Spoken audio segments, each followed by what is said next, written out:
All right. Chat, what is up? Y'all hear me? Y'all see me? What is up, y'all? Hello, hello, hello. What is up, chat? Yeah, I can put you on the screen.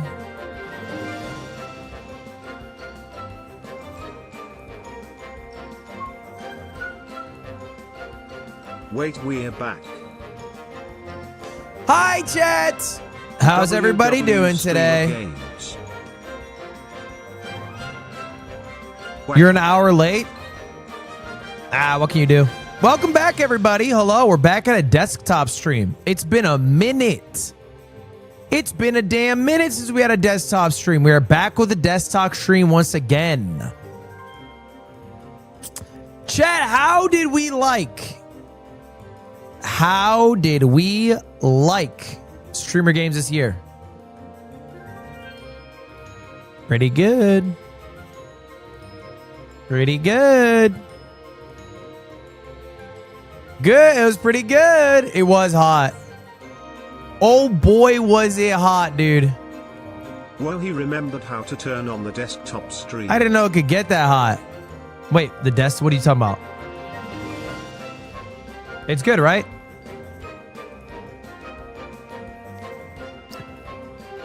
Did it make money? I don't know. I think so, but I haven't asked for the math yet. We'll figure it out in like a week or two.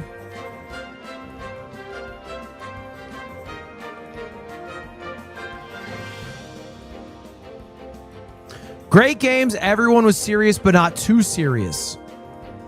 Where's the deadlock stream?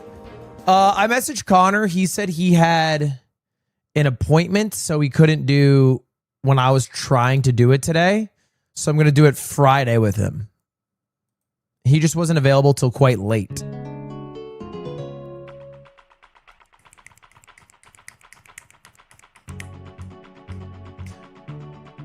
But anyway, yeah, it was we'll talk a little bit about it. We're going to watch some of the streamer games moments, but I think it went fire. I was pumped about it.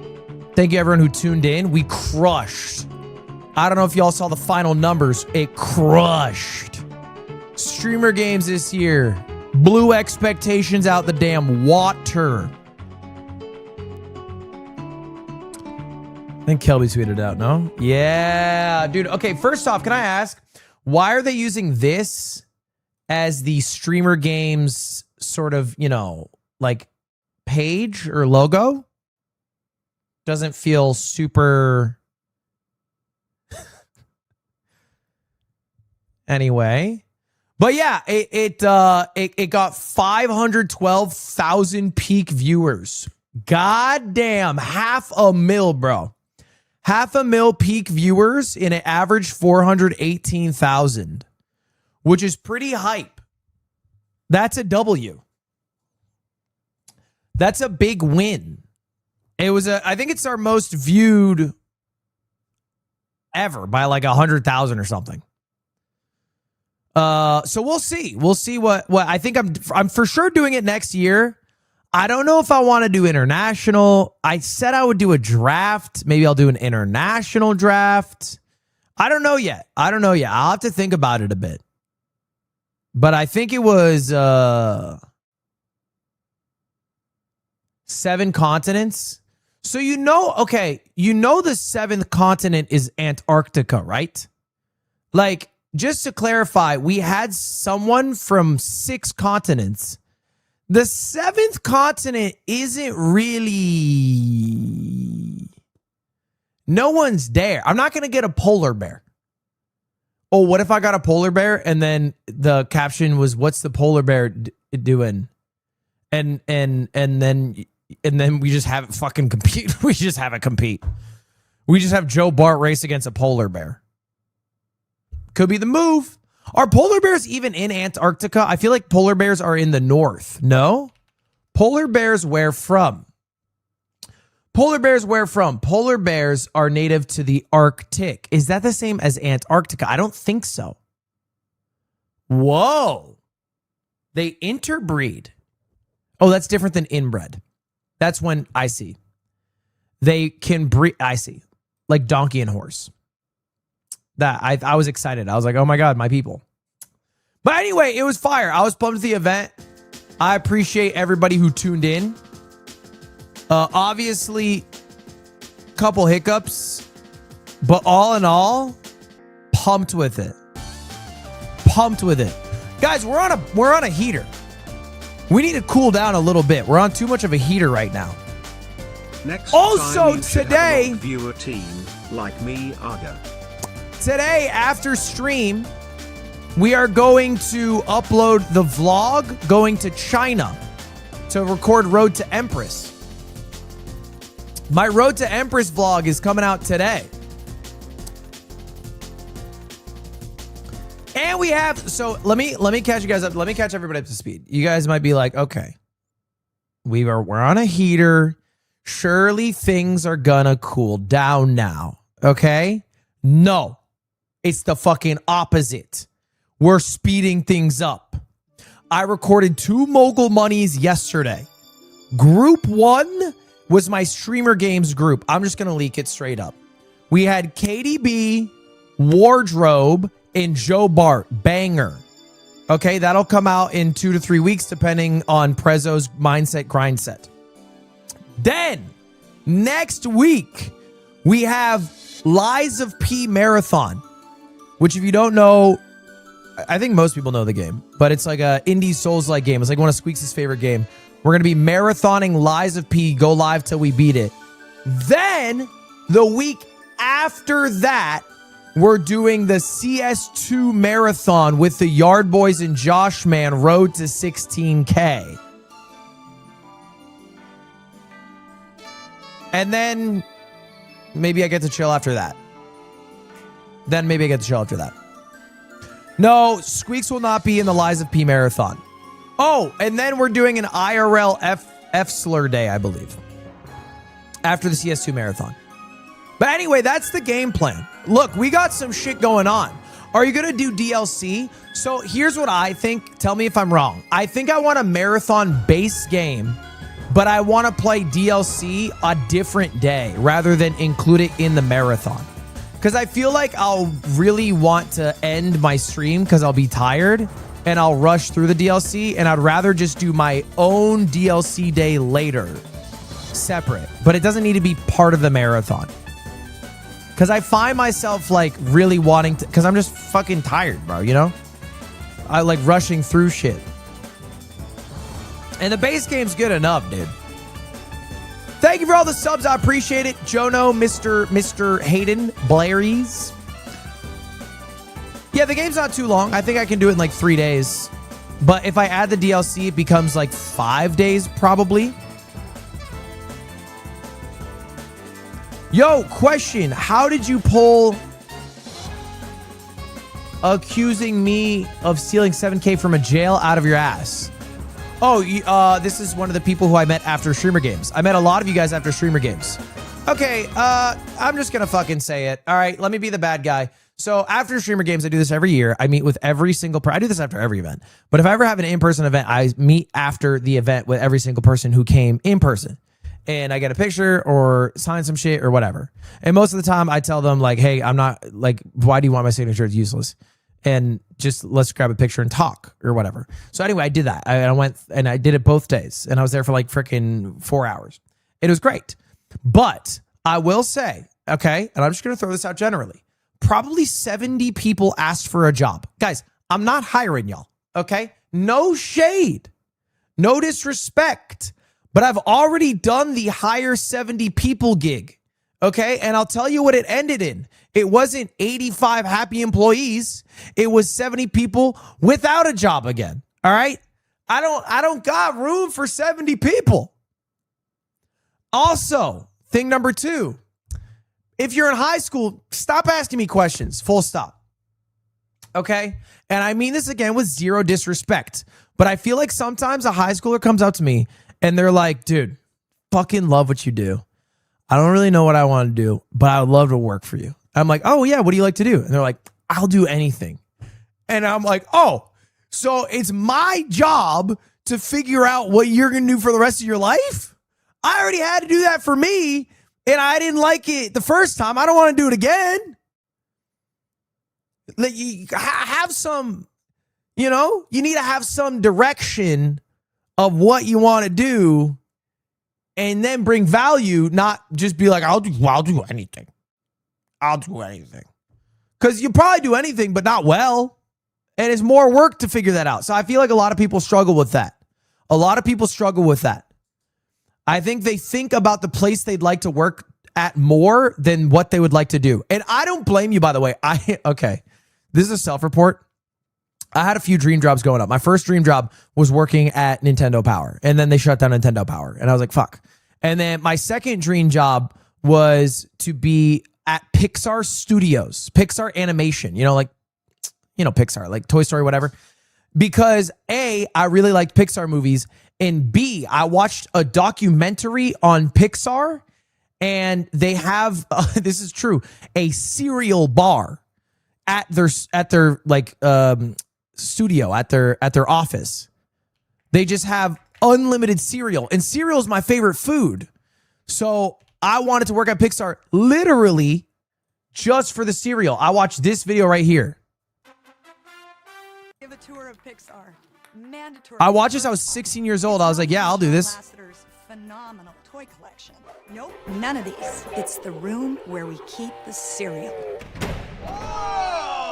Pixar has a cereal bar. Not just any cereal bar. It has the granddaddy of cereal bars. And cereal has definitely played an interesting and integral part of how we make our movies at Pixar.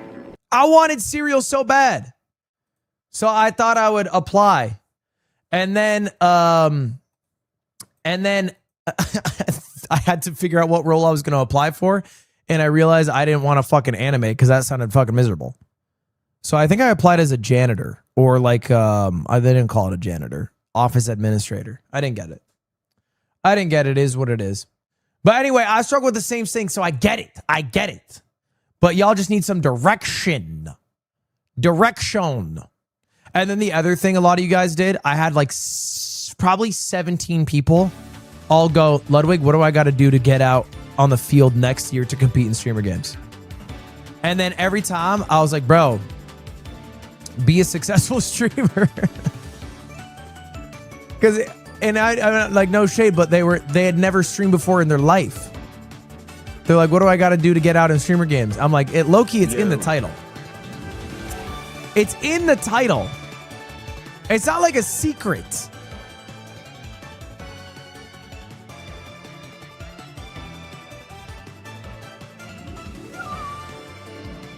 Let me tag the entirety of my Discord. Let them know I'm live. Hold up. Let me do my job. Live recapping streamer games.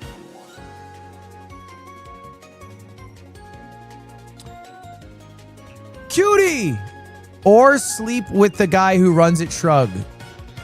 Fiance, you literally have a more successful event than I've ever created. Maybe make a viewers team. Dude, I could not think of a worse idea. I'm trying. I'm sitting here. I genuinely think, and like, I just can't imagine the universe where the streamer viewer team is like not the most uncomfortable thing ever. It does sound disastrous. But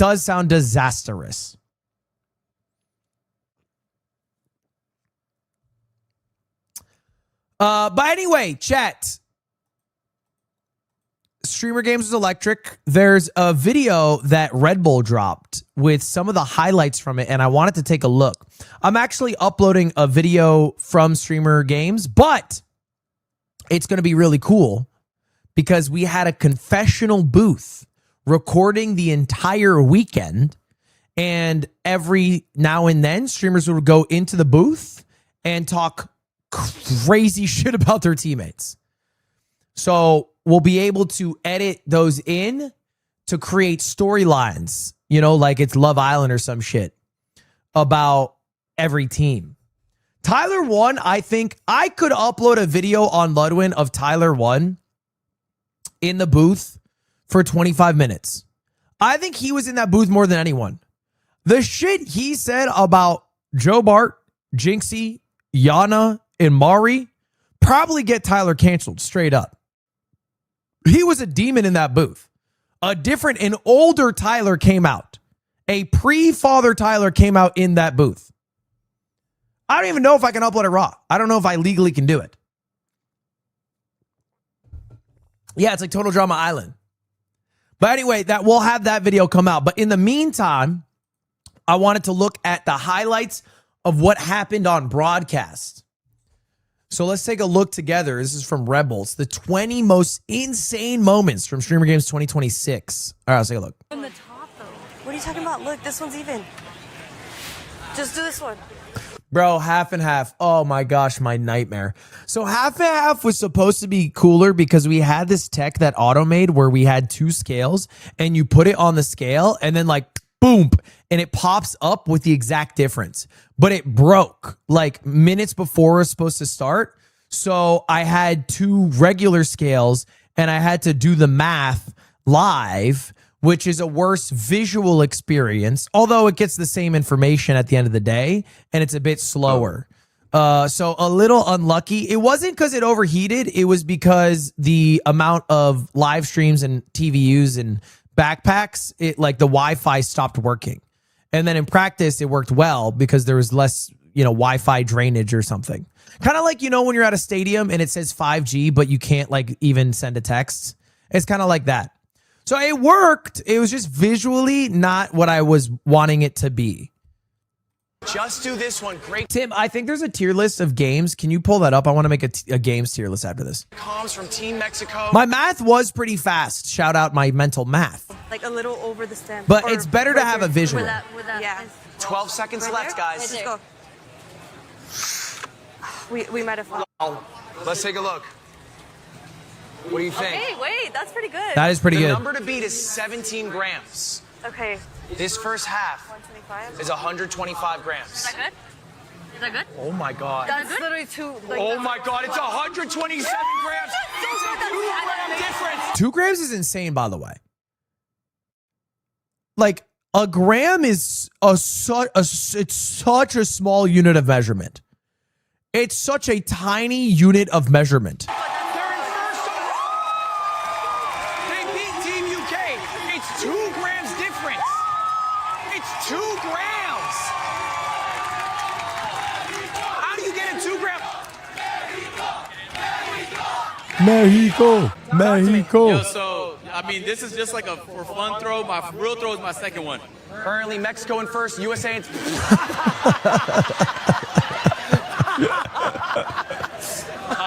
Dude.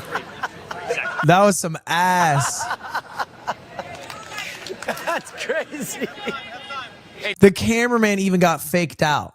It was so bad the cameraman couldn't keep up with the dog shit that he had produced. W Event 07. Bro, a paper ball would make it farther. Hold up, I'm running way too many ads. Hold up. I'm looking at how many my ad density. It's crazy. Oh my God, my ad density is insane. I apologize. Holy fuck. I was on 22.5 minutes of ads. I'm sorry, chat. What the hell? That's on me. I just looked at the amount of ads. Jesus. Hopefully y'all subbed. This right here is a kamikaze plane. Okay. So, all right. I was part of the issue with streamer games is it has a $0 prize pool. Jackass. Literally $0. But streamers are so sweaty. They are constantly trying to break every single rule. And I have to be the decider of what is towing the lines in legal and fair fun and what is outright bullshit. And it's difficult. It's very difficult because they will argue like it is a high school debate club. Like if I say no to Agent here, he goes, well, you supplied the paper and the scissors and the tape. What am I supposed to do? This is all I made. You didn't tell me beforehand. I would have made something else.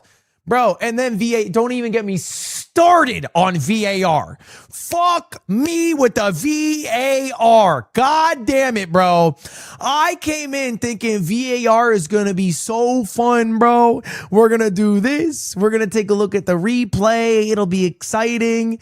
And then it just happened to be like it felt like it just took the wind out of the sails for a couple of events. It wasn't bad in certain events, like in dodgeball, but sometimes it's just like, it just takes the wind out of the sails. It feels like we're cruising, everything's going, and it's like, it was really bad on Simon Says. It was really bad on Simon Says, but we'll talk about that later. Okay, it's not gonna make it safe. It will not make a safe landing, but it's gonna make it somewhere. Somebody called it a sub sandwich earlier, but Does this count? It is paper and tape, and that's all we gave them. All right, this counts. This is the paper airplane. If you'd like to take a close-up.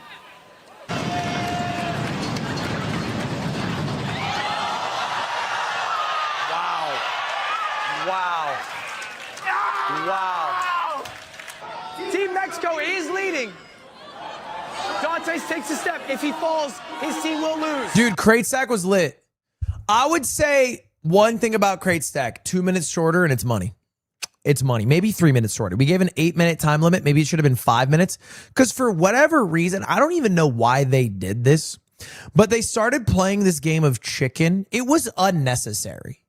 There was no advantage to playing a game of chicken because we counted the highest spot that you got to. But for whatever reason, they just adopted this meta where they would get like a little bit up and then wait for them to catch up. And then it's like, there's no reason to do it. There's genuinely zero reason. It does not matter if you fall first. And we were very clear about that. But I think it was maybe like partially fear and partially slowing down or whatever. But they all kept running the game of chicken. 25 seconds.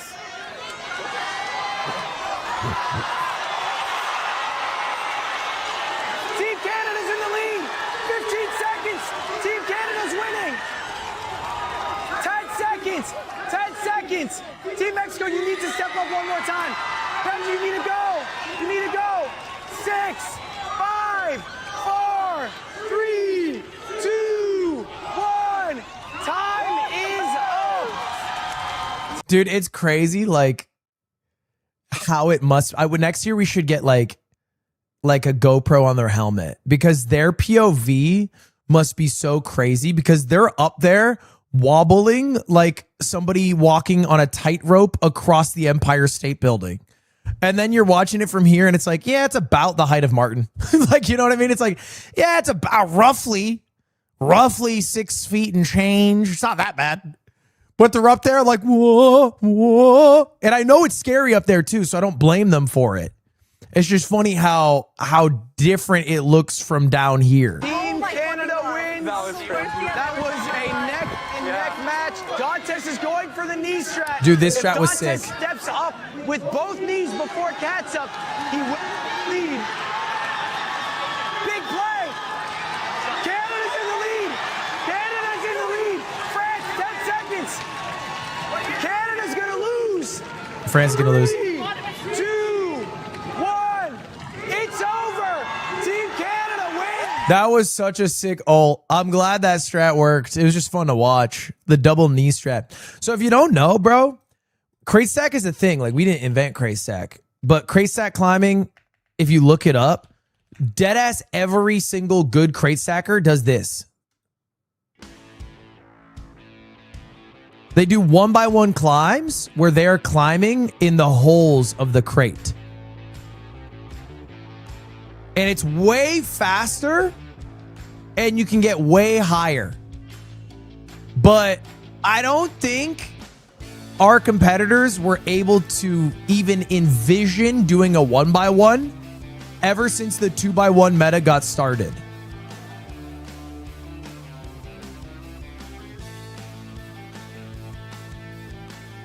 Because like this is secure as hell. I mean, obviously it's easier when you're smaller. But like this is a man. This is a man doing it. With rock climbing shoes, but still a man. And that, look how tall that is. 3, 4, 5, 6, 7, 8, 9, 10, 11, 12, 13, 14, 15, 16. So 2 off of Maya. What did Maya get? Did Maya get 16 or she get 18? What did she get? She did high. She might have gotten 18, right?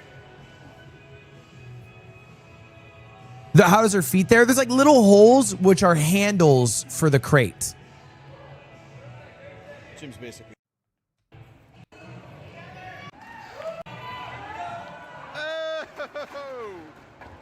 Anyway, that I was surprised no one tried it. Give it up for Team Canada. saving the 2 crate strap for the very end. Yeah. Is that something you had talked about? Not at all. It's kind of like you have to adapt with who you're playing with. That's what it Because is. the thing is that me and Martin, we're on the same wavelength. Like, I can start a sentence, he'll finish it. UK tried it. I don't know if Garnt tried the 1x1. He tried like a 3x. Garnt innovated. Okay, maybe it didn't work out. You know, it's like, you ever hear the stories of people who tried to fly before we figured out planes? You know, they made a wingsuit and they jumped off the Eiffel Tower. A lot of people laugh at those guys. They're innovators. They needed to fall so the others could fly. So, you know, it just didn't work out. In another universe, that, you know, that's the Wright brother. Just didn't work out. You didn't do that. Benji, talk to me here. You got first place last time. Everybody doubted me. Everybody said I sucked. They said I was not going to do it. And here we are. Number 1 as of right now. Benji, whenever you're ready, let the big one fly.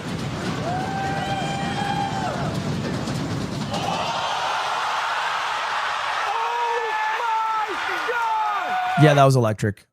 That was electric. Paper airplane toss was tough. So paper airplane toss initially was going to be up here. If you can see, kind of next to my head, like next to Benji's head here. And this is where the casters were on this little balcony. We're going to bring them up there and then measure from way up there. But then it was kind of hard to measure because there was no like track. It was like random. It was just a bunch of random shit. And so it was like, you had to use like a gun that measures distance or something.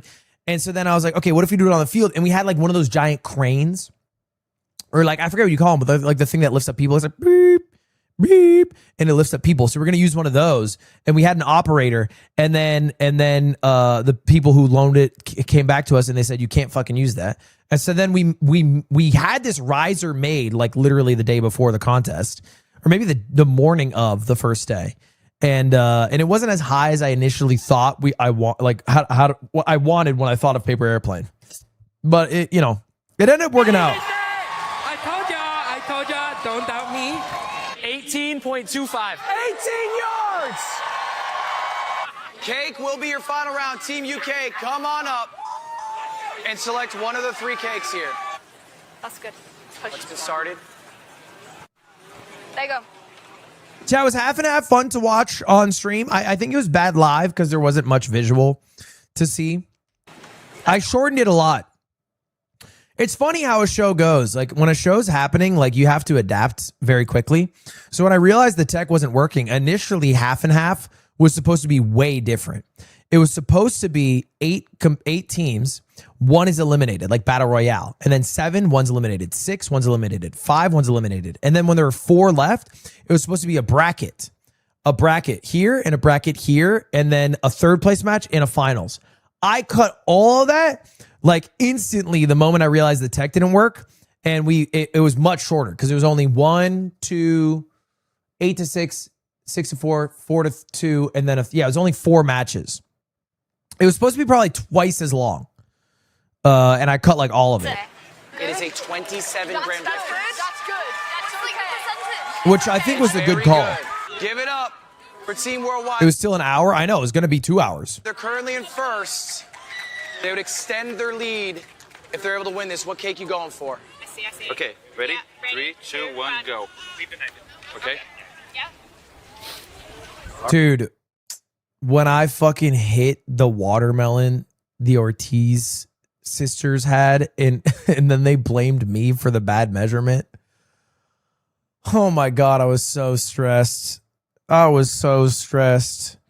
Because they don't play about the Ortiz sisters on TikTok. All right. Wendy's got shooters, bro. And I was like, fuck me, bro. I already can see the posts. Host of the event, Ludwig, after Team Mexico, trying to get them to lose. And I was like, no. And I was trying to make it because I just saw them struggling. I was trying to, but it did. So, but anyway, I'm happy that we had them redo it. We did it by percent, and ball don't lie. That worked out. Ball don't lie. Okay, your solution still fuck them? No, that's insane. By the way, hold up. The solution I gave was honestly very, very fair to them. It was very, very fair. It was literally a redo. All right, cut has been made. 836 grams. Okay. Your second half. It's 850 grams. Yes! It's a 14-gram difference. Let's go! Wait, Team 40. Worldwide wins 14. Oh, we won. Let's 14. Let's fucking go now. Let's fucking go. I did not scam Team Mexico, bro. I literally gave them a recut. And the recut was easier. It's a 14-gram difference. I don't know how you did it. Summits is up, Summits is down, Summits is nose, Summits is belly, Summits is nose, Summits is belly, Summits is shoulders, Summits is top, Summits is stop, hands up, you're out, Summits is hands. How the fuck did Sakura fuck this up on hindsight? Summits is top. Oh, she did this thing where she wasn't looking. She was just listening. And so when he said Simon says tap, she jumped to her head. Summits is stop, hands up, you're out, Summits is hands up, wave it around, you're out. Summits is wave, Summits is stop, hands down, you're out. And then there were two. I will say, okay, Simon says, or not, how should I phrase this? First off, okay, desculpe, mi Portuguese brothers and sisters around the world. Please, don't shoot me, please. I fucked up. Please don't fucking shoot me in the fucking skull. I fucked up. Bro, they're on my ass. They're on my ass, please. Because in their defense, I did fucking bite at Selbit. All right. I did get fucking mad. And I wasn't mad at Selbit. I was just mad at like how VAR combined with Simon Says. That was it. It's because Simon Says is like this game that's kind of fun. And it's like kind of fun to have a winner. And it was like Simon Says was basically like just destroyed by VAR because you have to stop it and then get someone out. And I think here's the honest truth of VAR. You should only be able to call VAR on yourself, not somebody else. Like, I don't think you should be able to VAR somebody else being out. You should VAR yourself getting out that you disagree with. It's not like an attack. You know what I mean? It's like a ruling on yourself that you wanted to change. So like, for example, in dodgeball, you would use it if you got out or you think you got someone out or whatever. It's like an appeal in that sense. But I think you just like, if you look at Simon Says, like people are cheating constantly. And like, I wish people just didn't cheat. Straight up. That's my dream. But people cheat in damn near every fucking event. Like in genuinely every event. It's disrespectful to Steve Max. He's fine.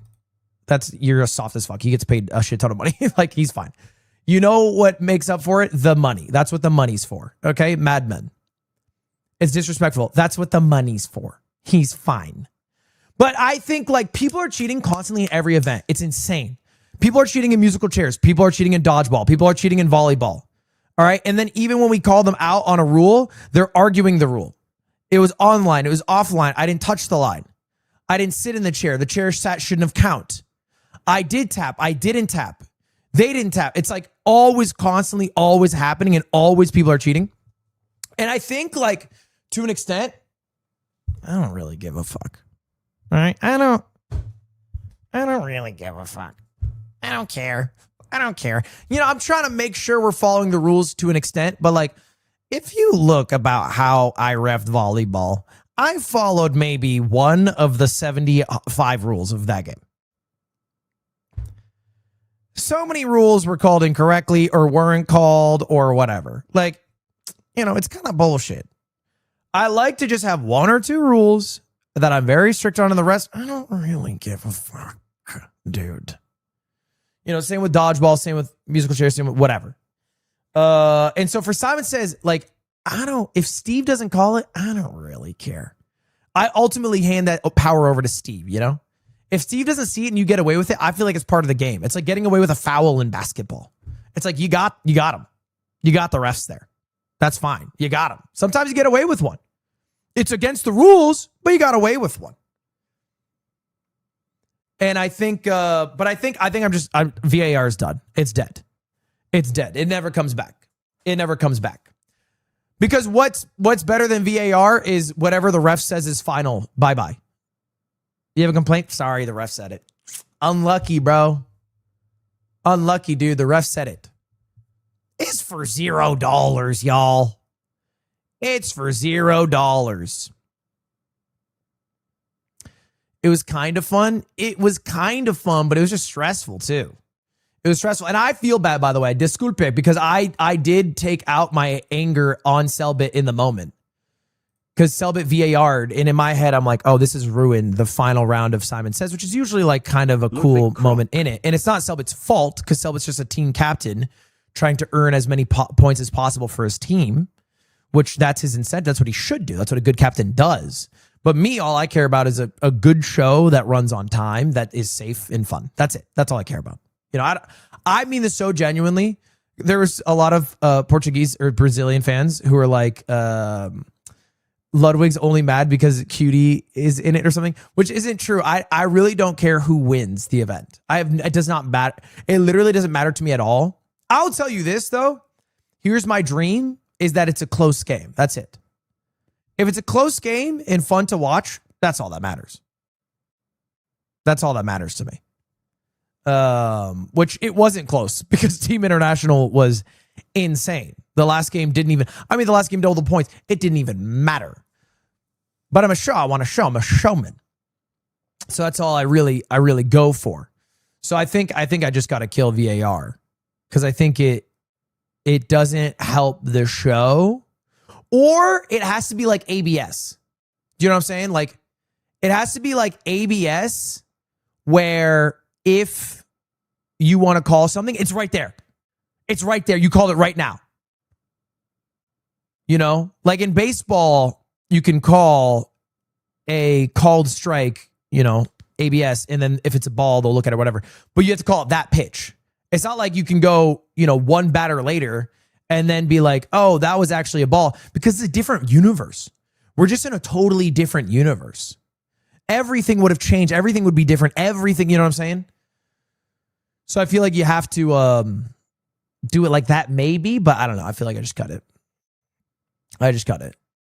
But yeah, I rewatched a clip. I was too harsh to Selbit in the moment. Selbit did not deserve that, because he was just being a good captain. But also, funny enough, someone pointed this out. Because Selbit called it out, this is what happened. Because Selbit called it out, it changed the second place from Mexico to All-Stars. It was literally, if Selbit hadn't called it out, Mexico would have gotten second place. Because Selbit called it out, All-Stars got second place. So that VAR call literally decided second. I preferred when the last game wiped all the points. Yeah, but I always thought that was dumb. Because, like, imagine you wipe all the points and then, like, Team Alumni wins the entire event. It feels like not accurate to what happened in the games. Like, Team Worldwide was just the best team, and they deserve to win. And because this got brought up, right? I said, hey, the last game might be worth more points, but the last game is not going to decide who wins.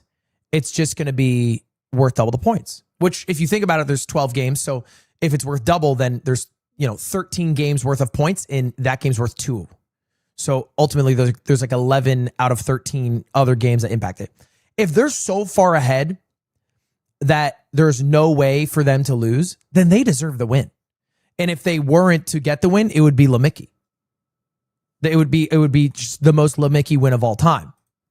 So for me personally, I think Worldwide just deserved it.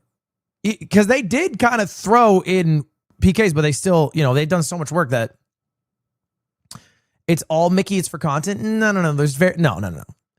There's varying levels of Lemicky. It's not as serious because it's for content, but it's not Lemicky. Okay, Lemicky is when the win is not deserved. It is not when the content is not serious. The win was deserved. There's no way to say that Worldwide did not deserve the win. They deserve the win 100%. It was not a Mickey win.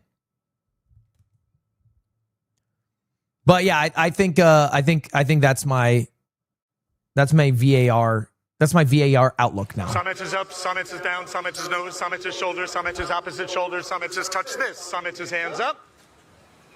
You're out. You didn't touch your nose. Mexico! I give every team one chance per day Yeah. to call a replay. Right? Canada is claiming Yeah. that the team Mexico might have cheated to win that last round. This is so funny to rewatch because I just saw Sakura moments ago, like technically get out and get away with it. Hands down, you're out, you're out. Put it around, hands up. It's his belly, some it's his nose, some it's his belly, some it's his shoulders, some it's his tap. Like Simon says tap and he's on the shoulders Some it's his top. and she's tapping her head, which I guess Can maybe you he start didn't the recap specify. over? I just tuned in. Maybe he didn't specify. He said tap. He didn't say tap the shoulders. He did say Simon's. You know what? Actually, he just said Simon says tap. You maybe that means you can tap anything. Nose, some it's his shoulder, some it's his opposite shoulder, some it's his touch this, some it's his hands up. You're out. You didn't touch your nose. Give claiming. Shoulders, tap your shoulders, hands up. Oh, that is egregious, though. That is egregious. That is a big hands up by Danny. But this is what I mean, though. It's like such an alternate universe because Danny's eliminated for like round. This is still 7 people left, right? And so like it would have gone so much differently. It would have gone so much differently. Danny's worshiping. Danny, you should have been out. Team Mexico does not qualify. Team Canada's moving on. Call overturned on the field. Is that a successful VAR successful. And a chance to improve first place. Joel. Oh my God, I recorded a YouTube short today of me throwing the tungsten cube through Aiden's car. Holy shit, does that cube do some damage. Already sitting pretty It's a in lethal first weapon. And by the way, this one, it's bigger. Like I'm talking about the big one. with not too scary of a competition behind. Not as, for context, Aiden has a car that has been at our warehouse for 4 years. It doesn't work anymore. It's like what's the word when a car's useless? Like it doesn't work. Totaled. It's a totaled car. Let's see how he does. 8.73. He beat his record. My gosh. 8.73. You chose Team Mexico. Absolutely. Why absolutely? Why so confident? They're unathletic. Every single one of them. Who's athletic on their team? Danny Bands threw the cube farther than you. They got a bad shoulder. We're being very serious about this line. Is there any reason why they didn't shot put it? I think shot putting is a skill, and I don't think any of them have that skill. So I think that's why. I think they're just kind of, some of them are kind of strong and they're trying to heave it. But like, if it's a skill, like shot putting is not. So if you don't know how to do it and you try it, Tyler one did try it, but then he fouled. But like, yeah, if you try it, you can A, end up hurting yourself, or B, get a worse score than just chucking it. Including the first runoff. Dude, this pissed me off so much. I feel like I was so crystal clear about the line and nobody respected it. It was insane. It was insane, bro. I felt fucking crazy. I don't know. Someone might know the amount of times I brought up the line. It must be like 100. I genuinely think I must have brought it up 100 times.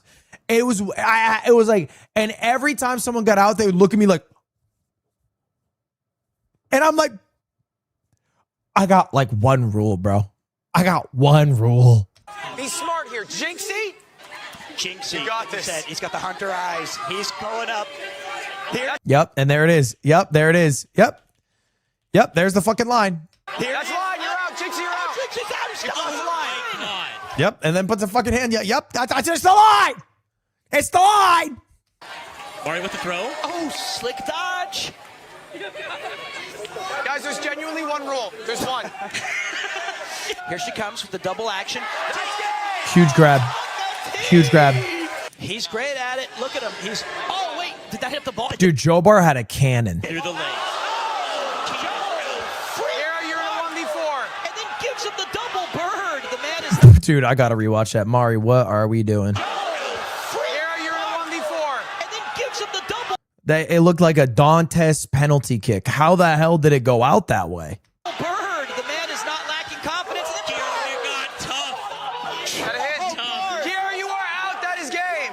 Bang! Got a hit. Bird. The man is not lacking confidence. I like how she thought it wasn't a hit.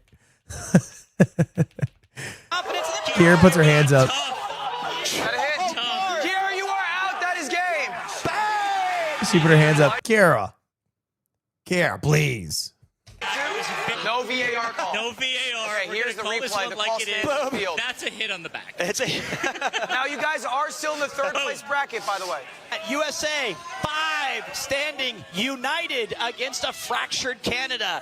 First place on the line. Martin, you are out. Martin gets Tyler, one, you are out. Misgrab.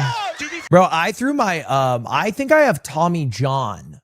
That's where your elbow's messed up, right? I think I have Tommy John in my arm for the rest of my life. I get crazy pain here anytime I throw for like more than like 5 minutes.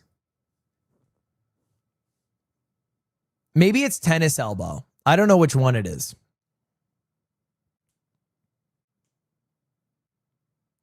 And it's literally from playing dodgeball in high school 15 years ago. I played dodgeball like at least once or twice a week, every week for like 3 years. And I remember I would have severe pain when I played and it never went away. I've just had it. I just live with it because I don't throw that often. But I used to be somebody in dodgeball. I genuinely used to be somebody. Actually, fuck, what am I saying, bro? We had the dodgeball tournament. I played crazy. I like that. I like Sakura going for that sneaky one. Have an arm sleeve? What are you talking about? You don't think I have one? I'm genuinely prepared any moment of any day to play dodgeball. At literally any moment, someone could text me and I would be ready.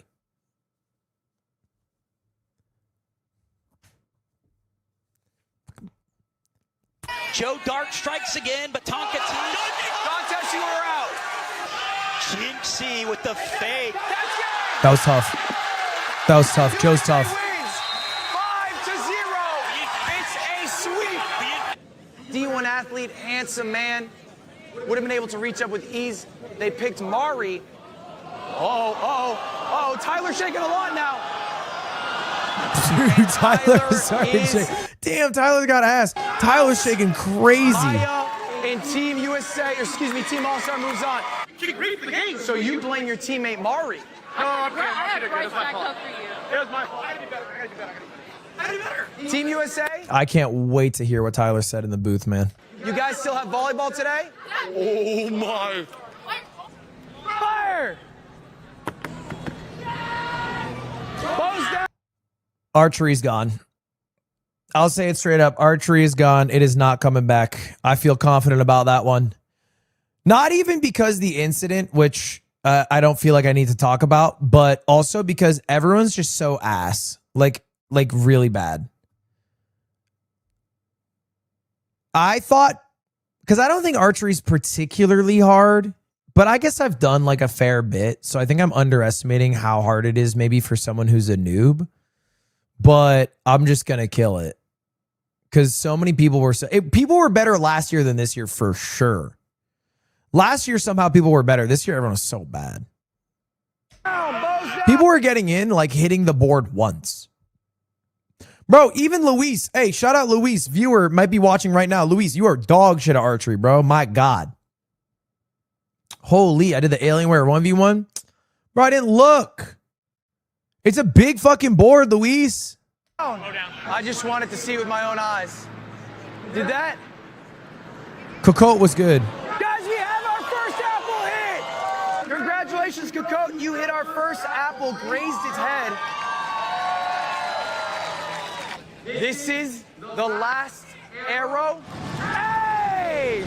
Fire! Goes down! Canada is the winner! Cocotte did well. Last year, when you had the performance of a lifetime, people said it was a fluke, that you couldn't repeat it. Who said that? They were saying this everywhere. I didn't see that anywhere. Dude, Katie B was so good. I think she played better this year than last year. Maybe not. I forgot about half and half. That was crazy bad. But outside of that, she might have been better this year than last year. Katie B with the save! Cocotte not happy about that comment. It was 2025.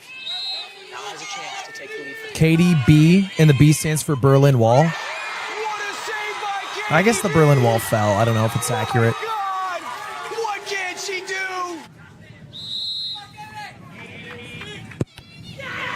It's a great shot, too. It's just a great shot. She's doing everything.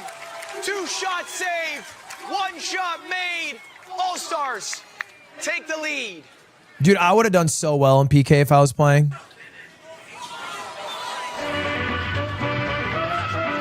A little faster. Wardrobe faster. Dude. Shake Drizzle is a genuine terrorist. Shake Drizzle has now been our back-to-back DJ for musical chairs. I'm there probably 8 hours, maybe 9 hours on Friday during rehearsal. Because Friday, if you don't know, is a rehearsal day where we go through all the games. And I literally sit. Stans is me. Stans acts as the host.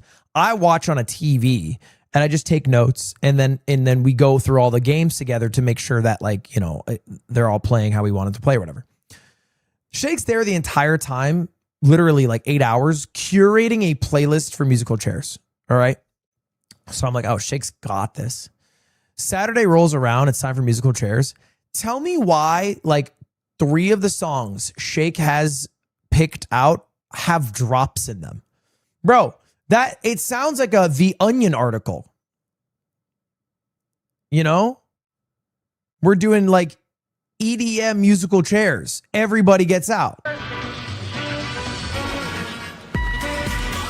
Like, that's crazy. That's crazy, bro. Wardrobe faster.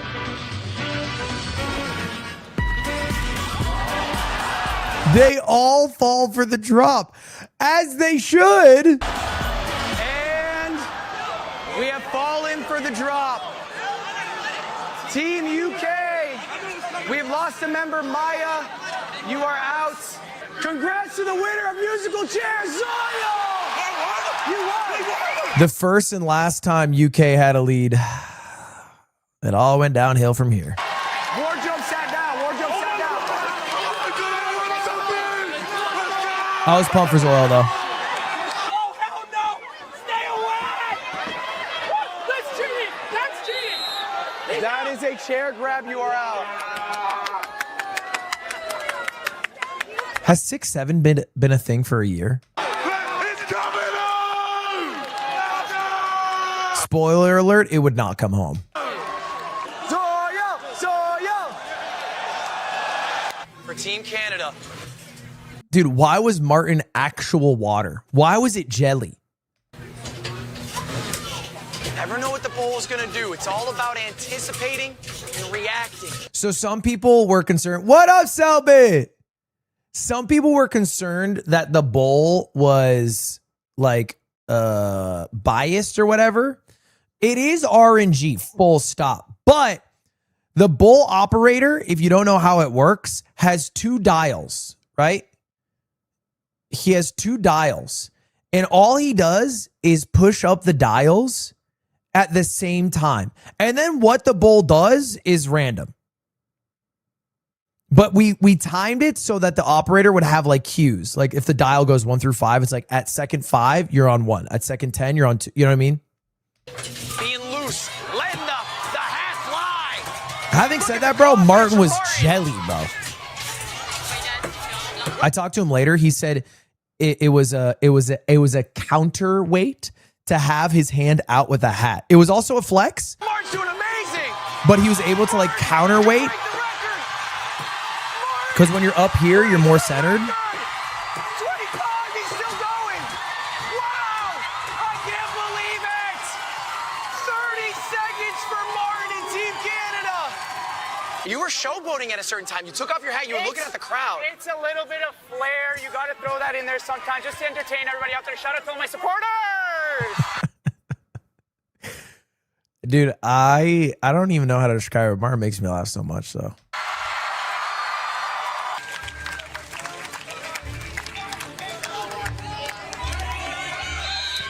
Oh my God. I can't believe they lose this, by the way. The All-Stars were up 2-1 and they lost. What a shot! That's crazy. And Jason saves it. That Nicewig is just too big of a man to be hidden like that. I'll just say that much. He's too big of a man.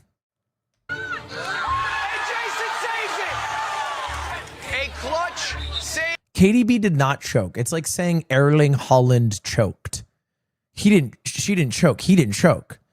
At a certain point, you know, they just need some support.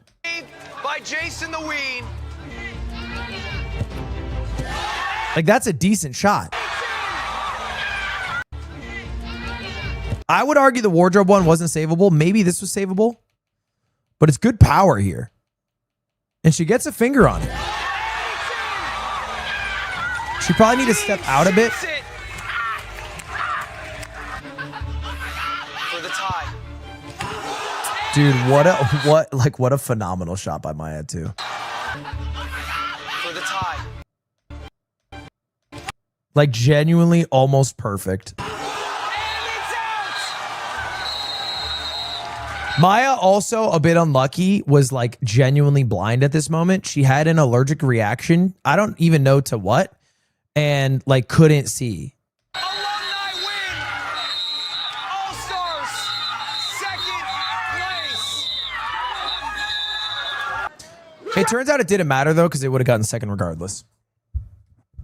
Ready.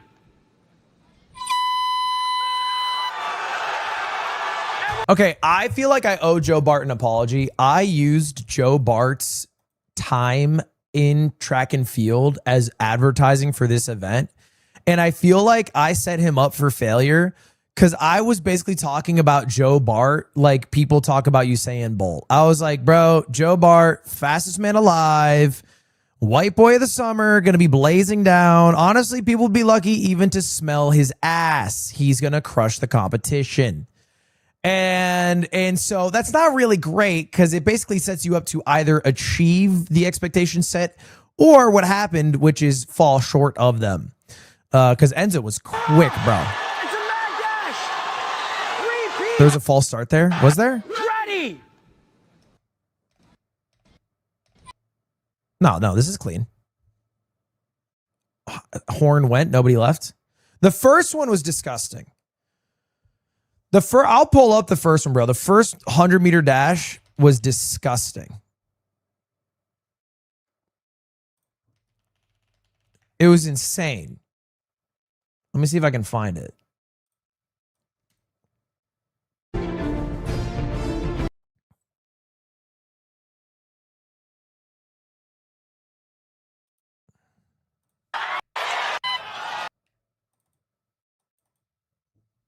The field with stands, and he's going to call this one off. Let's go. Go. Dude, what? Down to the field with stands, and he's going to call this one off. Let's go. Okay, I can see his finger. His finger goes down. So I think the audio is delayed. His finger goes down right here.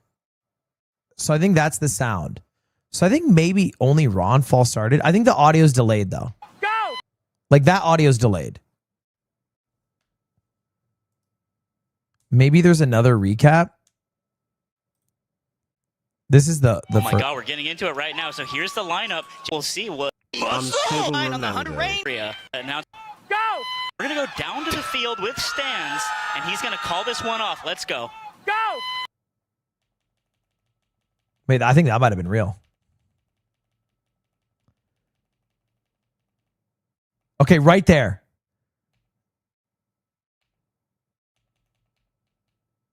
Yeah, I think genuinely the only people who didn't false start might have been Tsuku and Joe Bart.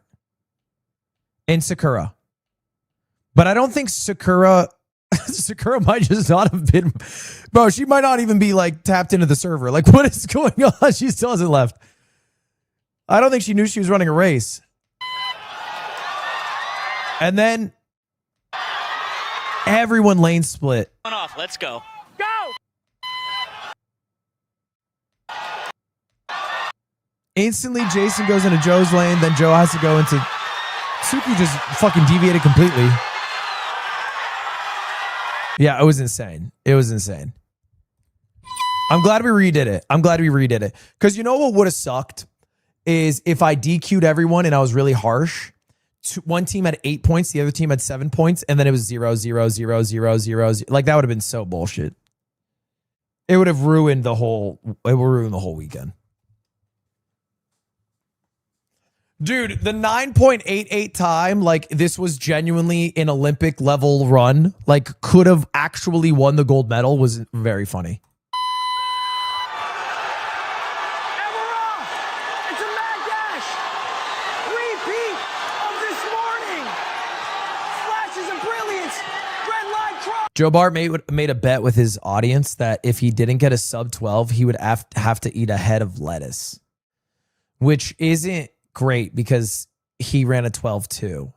Now, I told him he should just get track spikes, some starting blocks, and then go out there and run a good old-fashioned 100-meter on stream just to prove he can do it. And then maybe he can scam his way out. But I feel like he is maybe just going to eat the lettuce, which is just asking for your ass to go crazy. It's Enzo. It's Joe Bart. Might have been Arky third. Last place, Sakura. I'm faithful, and then I never expected it. What God did. God did. Yes. God did. All right, Enzo. Give it up one more time. Oh, yeah, go ahead. Speed, I'm coming for you. I show speed. Oh, that's a little bit of a... And then Speed reacted. Enzo calls out his show speed to race. Speed, I'm coming for you. I show speed. Oh, that's a little bit of a call out.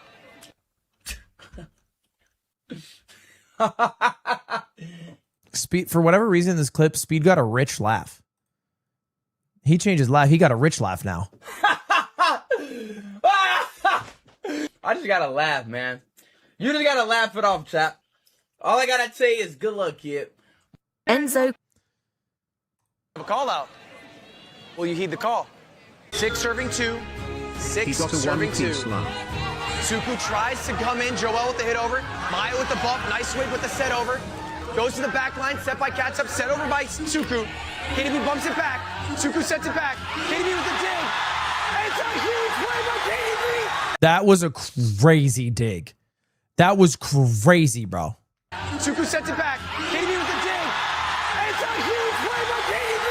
It's an all-shot.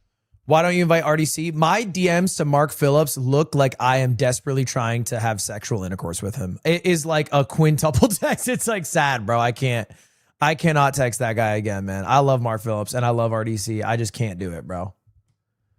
It is getting pathetic, man. It's like 17 matches. It's like at some point I'm like literally voice memoing like happy holidays while the merry man keeps singing. Like it's really sad shit out there. Moment! What a dig! To get low, to hit it over, and to keep the rally alive. She's phenomenal!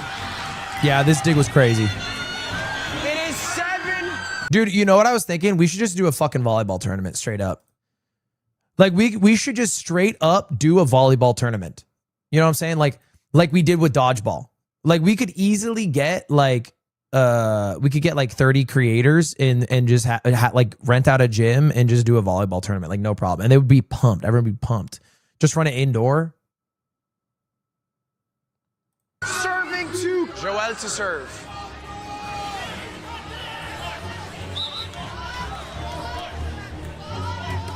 And I get an actual ref. And that's game! Because volleyball is just so fun to watch.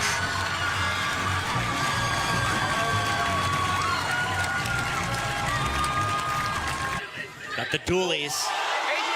Oh my God, Ron. That is the line. That is game. No, Ron stepped on the line. We have one rule. We have one rule and one rule only. We have one rule. Don't step on the line. He stepped on the line. That is game. Do you want to do VAR? You were like here. They're using their falls. VAR has been called by the All-Stars. This is smart. Are you being so dead? You don't even see the... I'm a size 7. You think my foot's on the line? Do we have a second angle? A second angle is crucial here. No. There's a scuff on the tape from his shoe. There's a scuff on the tape? There's a scuff on the tape from his shoe. Do you think that this was dirty when we started? I do see that right there. Yes. Like OJ Simpson, bro. Does the shoe fit? Yeah, that's disgusting. Right. Give me your left shoe. Does that line up? No, that's... What? Hey! Oh, no! We have a photo. This VR was funny. Oh my gosh. Oh my gosh, it's so bad. Ron, come over here. Thank you. Oh, it's not on the line. What do you mean show the photo? You have to upload the photo. Team All-Stars is out! That is a false start by... Where's the oh, this is just compilation of Ron getting caught in 4K. Bro, where's the picture? The picture was so funny. The picture was so obscene, bro.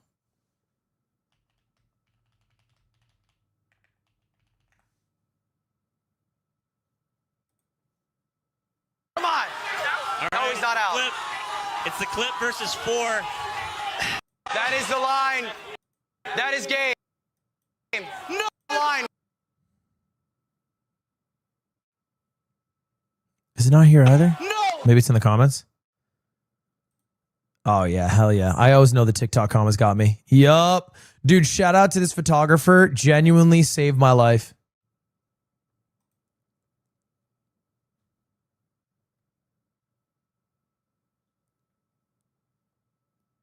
Ronaldo. By the way, burnt joke. Burnt joke. I hate it. Now when I see it. That was AI. AI, bro. That ain't me. AI, bro. Bro, burnt joke.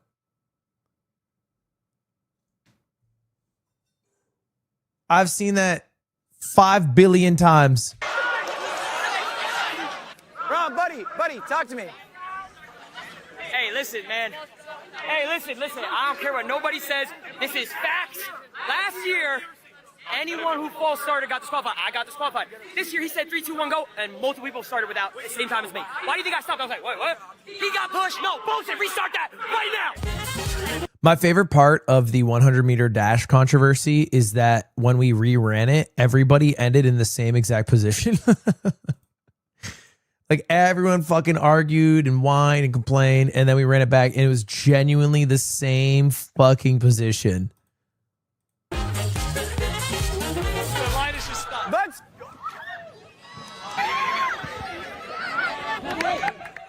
he pushed the f*** out of me. That's bullshit. Hell no. Hey, he's out, bro. Stable Ronaldo, you are out.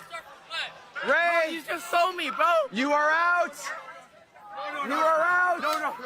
Countdown for the final one. 5, 4. Maya was the goat of craze stacking.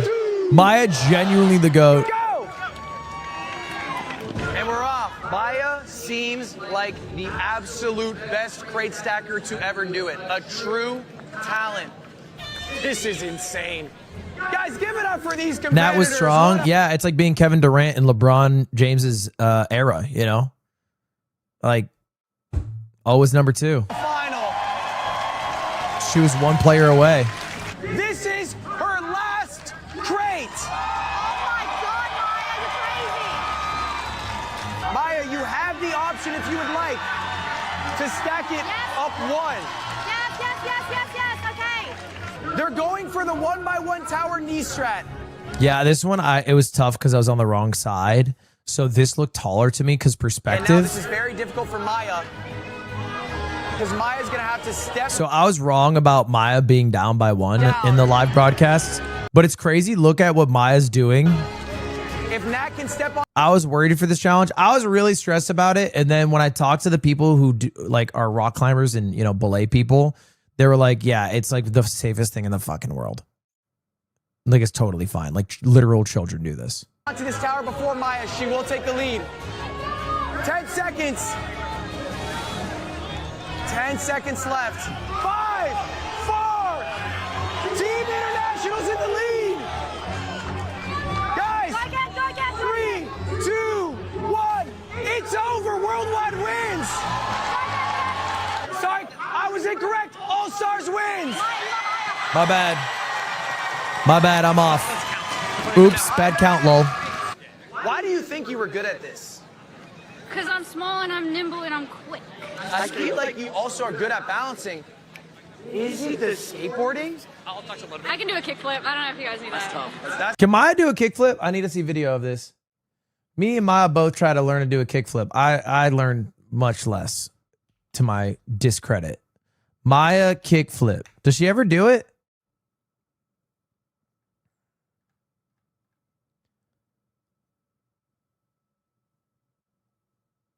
I feel like there's 800 videos of her learning. Okay, I'm picking the board up. That's good.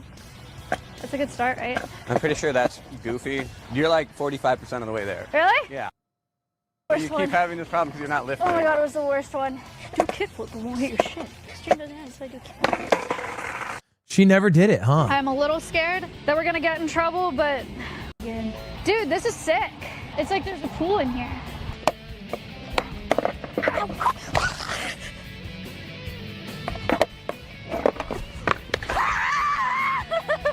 What's a credit card?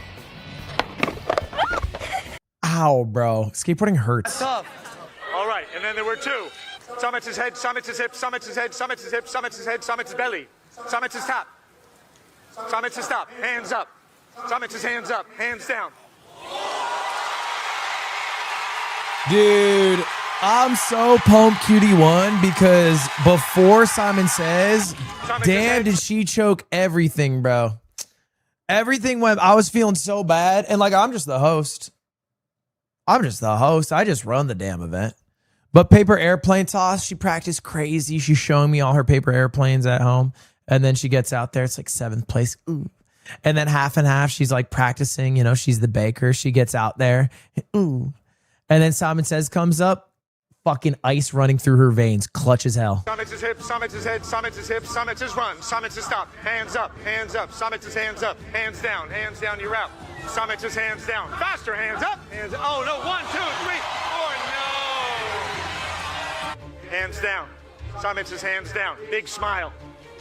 Summit's his big smile. Hands up, hands up, hands up.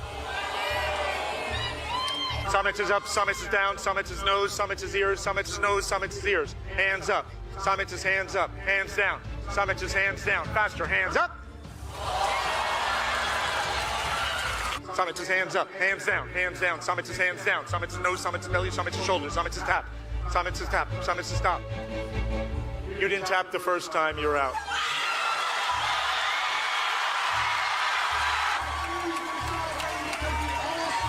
All Stars get first and second. All right.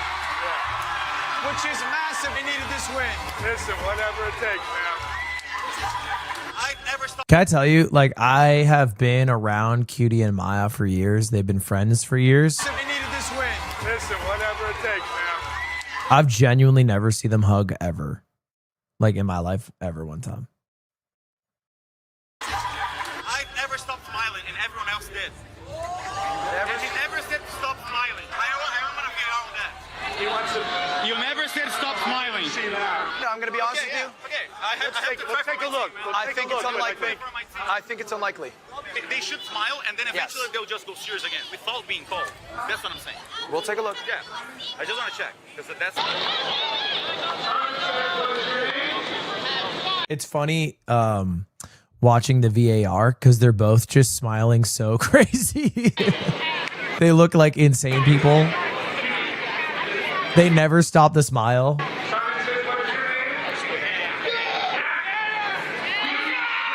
I'm wondering if there's He's a out rule on the in next some one. they're discussing about whether or not it resets when someone gets out. I want to ask you a question. Yeah, go ahead. Let's imagine I'm playing Simon Says. Dream with me for a moment. Simon Says, wave your hands. Yeah. And then, check it out. What happens to him? No, then he would be out. Now, if I stop while watching him get out, am I out? If you stop waving, and I didn't say Simon Says stop, yes. Then with that call, the champion of Simon Says is Cutie Cinderella. I don't understand the point of Selbit's VAR. It moves him up a place. I also think when he called the VAR, he thought Cutie didn't smile, or at least he claimed when he did it that he was the only one who kept smiling, so therefore he would win. I think is the call. But it regardless moved him above Team Mexico because Nice Wig and I think it was Wendy had stopped smiling. You won Simon Says for your team. You kept smiling. They have dominated every event. Yeah, it was a play for more points. Selbit up by 70 points in the other team. We can get one more. Guys, we can get one more. I promise us that. I'm the fucking captain. I'll get us one more. I promise you that. Every day, from all corners of the world, give it up for Team Worldwide! Dude, this team's sick. They got someone from South America, aka Brazil, Australia, Taiwan, Nigeria. It really is a worldwide squad. Guys,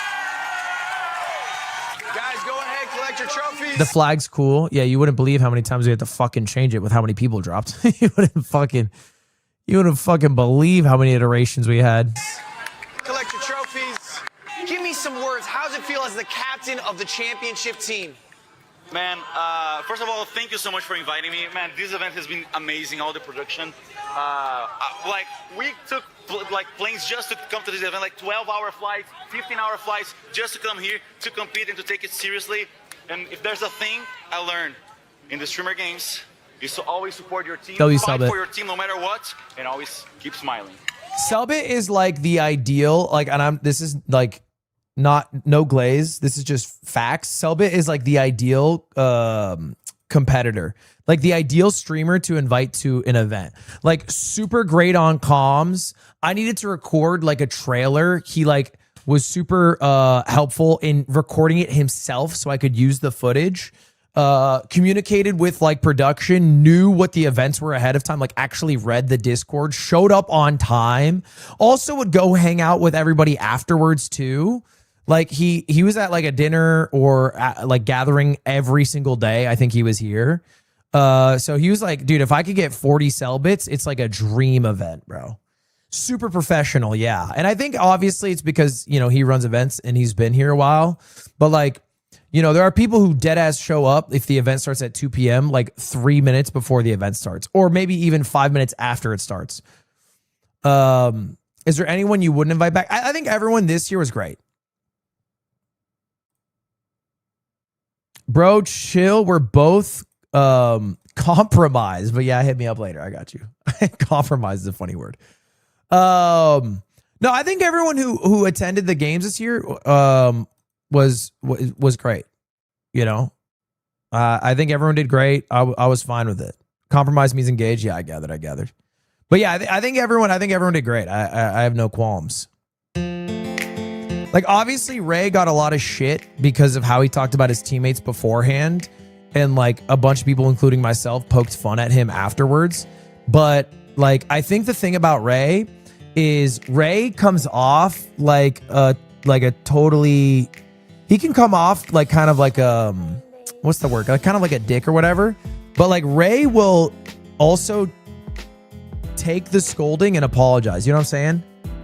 Like, he'll be rude and he'll be a dick, and then you're like, Ray, that's not cool. You can't say that. And he'll be like, oh yeah, okay, my bad, man. Like, he'll take the... He won't be like indignant after as well. Like, there's several clips of Selbit deadass putting Ray in his spot.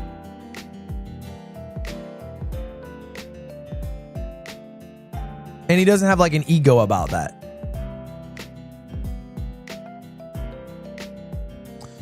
But honestly, the people who I'm not inviting back to my events, and there are, let me tell you right now, there's fucking several people who I'm never going to invite to an event I'm ever running again. Okay. I'm not here to name names, but they are the people who like just agreed to do it and then backed out, or, you know, backed out last second, backed out without telling me. There's a bunch. There's a bunch. And you know, like, it's not even like that I have any ill will towards them. It's like it stresses me out. I genuinely get I love my job. I'm not complaining about my job. The least favorite part about my job is the months before an event where I have to invite people and I have to communicate with like 40 streamers, and streamers reply very sporadically. Some are good, some are bad. And like, it's so stressful for me. I really hate it. I really do not enjoy it, but I have to do it because I'm the one with the connection, you know? I can't like have a Christian message because they don't follow Christian. So it's like, I have to message. That's fine. I get it. It's part of my job. But I just cannot support. Like, I just can't. It makes me want to fucking tear up when someone just like flakes or no call, no shows or whatever. Cause it's like, then I'm like, oh no, it's like nightmare. It's nightmare fuel.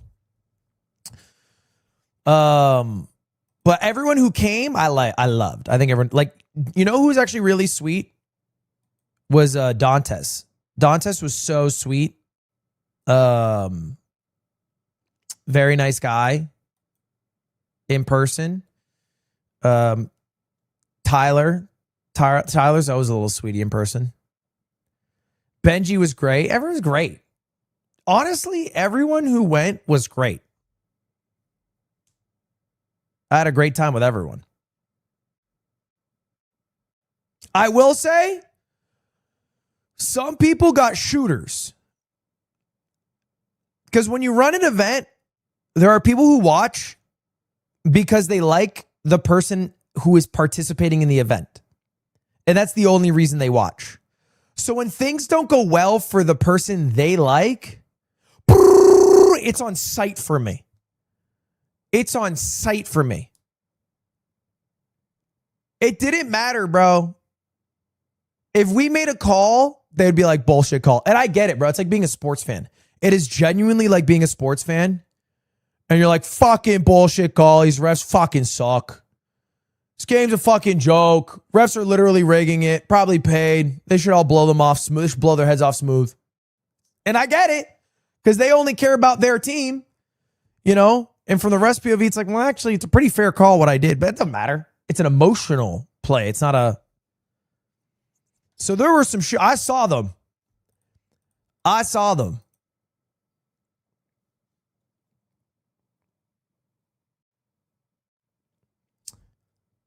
But I only hope everyone had a good time. The thing about streamer games is like, obviously only one team wins. But I think as long as you get your moment to shine, even if things don't go well, then you have a good time. Like, for example, Zoil's team got last, but he had his moment in musical chairs, so he probably like had a good time. But some people didn't get their moment, which I always feel bad about. You know, like Cutie, if she had lost, Simon Says as an example, would have probably had a much like sadder event, like would have looked back on it like less joyfully than maybe she does now. And I think like quite a few people didn't get their moment, which I always feel bad about. Like, because ultimately that's the goal of the event, is to give enough opportunities for people to shine, to have that, you know. So that's why we do like losers brackets, whatever.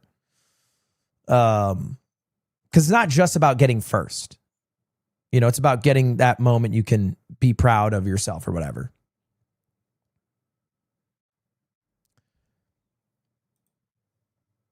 I did see, oh, by the way, I don't know if we talked about it, or I don't know if I streamed, but guys, did y'all hear?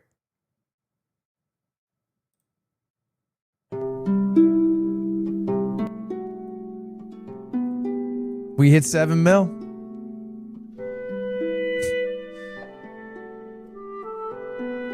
$7 million.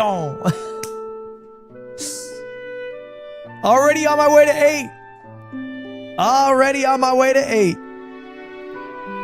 know what I was thinking about it today? I want to do some math. I genuinely think I can probably credit like 250,000 subscribers to just a tungsten cube. Like the tungsten cubert is probably worth 250,000 of my subscribers and maybe like $50,000 straight up. I don't even know the math. It's like ridiculous. But anyway, I did want to talk about it briefly because I did post about it. I said, this is the first year I've genuinely considered quitting, and I think if I quit, it wouldn't be like instantly, but like at least setting a date for when I would quit. And it's because 2025 was rough. I put the end of 2025, but and some people interpreted that as me playing Minecraft. The Minecraft was actually kind of fun. That wasn't really part of it. It was more so like, I felt like I was a fucking drama fuck in not making good shit and basically loss of what to do every day. After Japan tip to tip. And so then, we had a bit of a refocus on just doing events that I like, because I felt like I was doing events to fulfill sponsor obligations and ones that I like. So I pivoted events, kind of like the MCSR Worlds event. You know what I mean? It's like I just pivoted to things that I think are cool and care about. And so anyway, I feel awesome now. But obviously, like, I'll also say, it's, oh my God, Bandit, thank you for the 10 gifted, bro. I appreciate it. It's super easy to feel awesome about your job when your job's going well. So, I'll hesitate to say, like, I'm going to be a streamer for the next 5 years or whatever. But, like, I feel very motivated now. Like, I feel like, man, this job fucking rules. Vibes are great. Let's keep it rolling. I do think a volleyball tournament would be fun. Kind of like a mid-year streamer games or something. I do think a volleyball would be fun, bro. A volleyball tournament would be fun. And I also had to exclude a lot of US creators because of streamer games being more worldwide. So maybe I could get them back in. I'd probably do like a draft.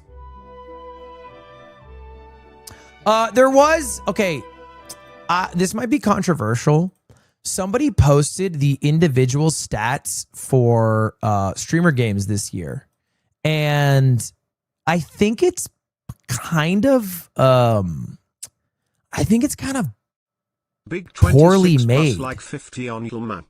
This might be controversial. And no shade to the person who made this. I think I just disagree with how they use the stats to illustrate the point. Because I think the point of this is to show who the best players were. But I don't know how it's measured per se. And here's what I'm going to say. Like, for example, for PK Shootout, Connor got the same rating of 6 as KDB.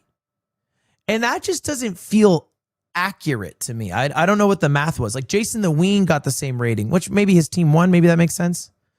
Like, it feels like that's wrong to me. So I don't know. Read the post. Maybe that'll help. Oh, that's actually a good look. I didn't read it. I just looked at the numbers. Okay, let me read it. Oh, that's too long. I'm out. Okay. I've created another individual performance statistics chart to share following Streamer Games 2026. I've also attached the ones I've finalized in previous years. Okay. For penalty shootout, 8 streamers selected goalkeepers as one of their 2 individual events. Instead of giving points to these individuals based on the team finish, I distributed points on a scale of 8 based on the number of successful blocks they were able to perform. Ties were broken based on the number of opportunities that goalkeeper had to block or by the overall average placement of their team if opportunities were made minor difference. I didn't understand that. I read it, but I didn't understand it. So KDB had the highest individual goalkeeper rating. I see. But what does PK Shootout mean? This individual performance of a streamer in the group portion was evaluated based on the number of successful kicks. I see. So it's only based off kicking. The streamers would be grouped based on the scores. Okay. So Yana, Jinxie, Danny, and Wardrobe were the only streamers to go 3 for 3. They grouped into rank 1 and ended with 8. I see. And if they missed, they got a participation of 1. Okay. Okay, maybe that makes more sense. Volleyball streamers would receive a point for a successful serve or contributing to the ball going over the net outside of a serve. Okay. It skews in favor of streamers who only have played 1 game as opposed to streamers who are able to participate in 3 games. I see. Because what did Agent get? He got a score of 8 in volleyball. I see. Because he only played 1 game of volleyball. Okay, never mind. I apologize. I was excited Ludwig brought back something similar to dodgeball. However, it's not as exciting to track performance in these as a lot of streamers can be out without having a chance to show their skills. Oh yeah, because they fucking stepped on the fucking line.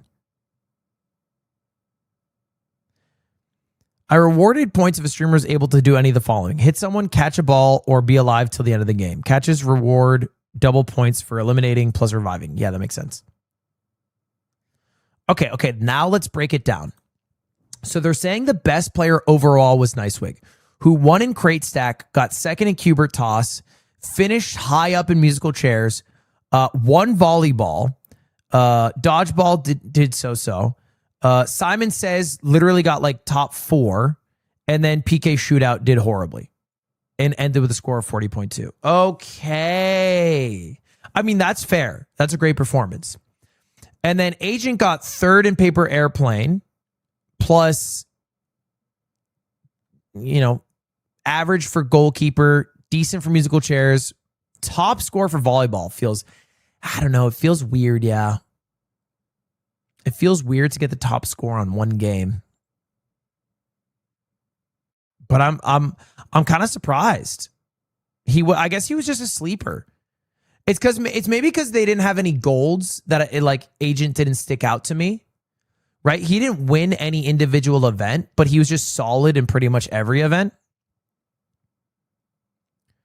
Dude, is that UK locking down 4 of the bottom 5 positions? Excuse me, bottom 6.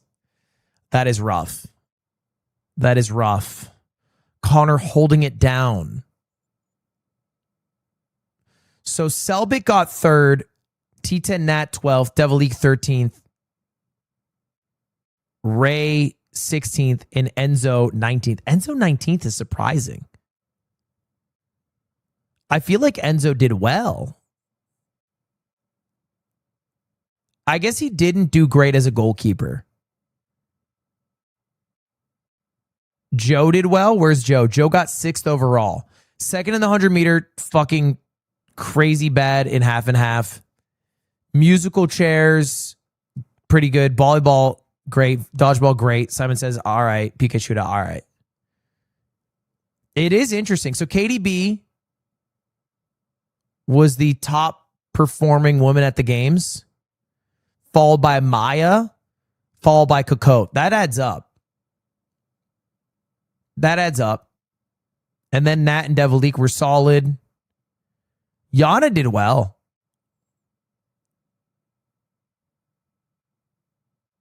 Jason kind of did better than I thought. I thought Jason did poorly.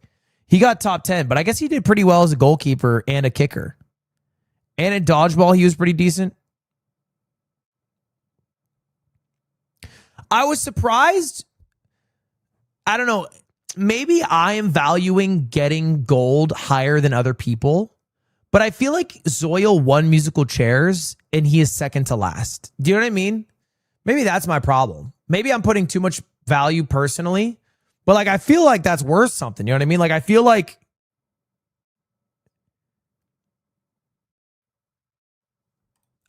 being 1 point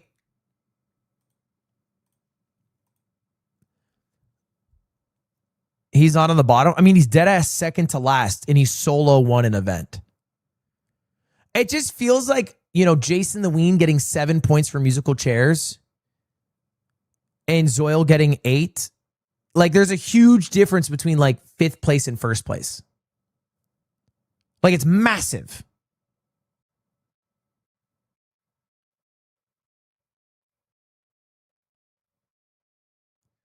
So I feel like the distributed weight of musical chairs doesn't account for the value of top 3. Like, I think too many people have too many points.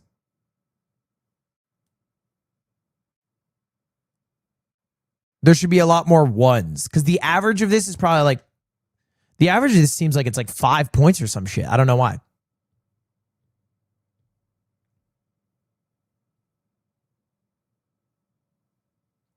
How do you change it?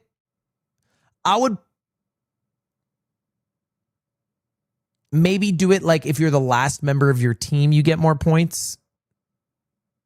Because, like, that's the most important thing, is being the last member of your team.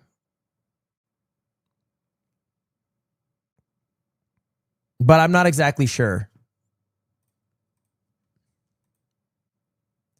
There was also this one that somebody made. Somebody made a different chart which tracks stats. I don't know why it's the lowest res thing known to man.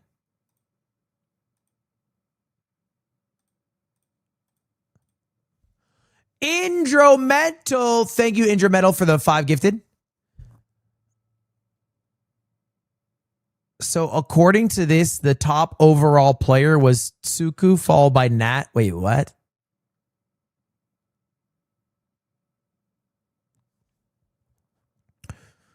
Okay, I don't know if I buy this one either. This one has Agent 16th place and KDB in 12th.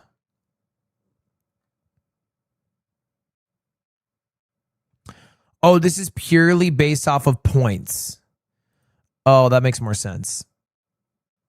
It's purely based off of points and then giving you the individual. It's funny how it's weighted, though. I can't see shit. Yeah, it's pretty low res. Would you invite Sambucha next year? I invited Sambucha this year, just too late. He was already busy.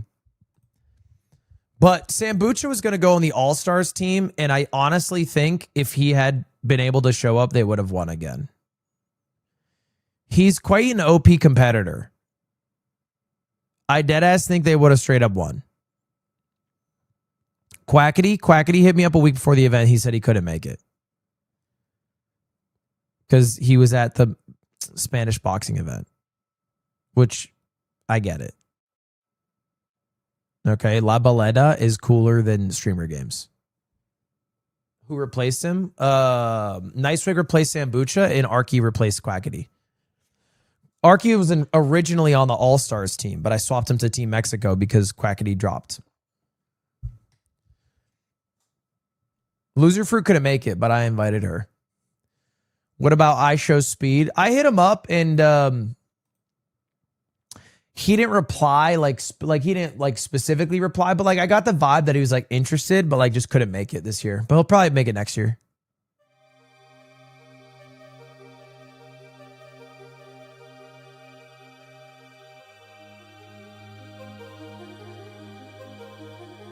By the way, did y'all see this? YouTube got us a billboard in Times Square, which was kind of hype.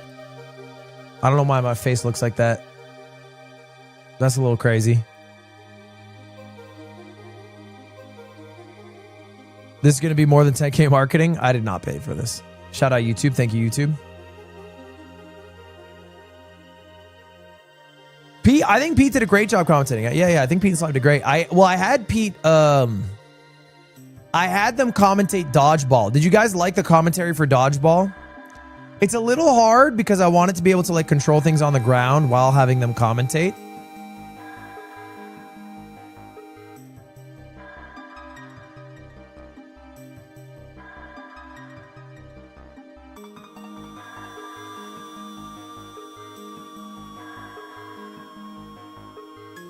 But some things I prefer to do on the ground. Like I wouldn't want the commentators to be commentating from the booth, something like Hubert Toss, because I'm just there. You know what I mean? But something like volleyball or dodgeball, I don't mind. Why was Rage swapped out? He couldn't make it.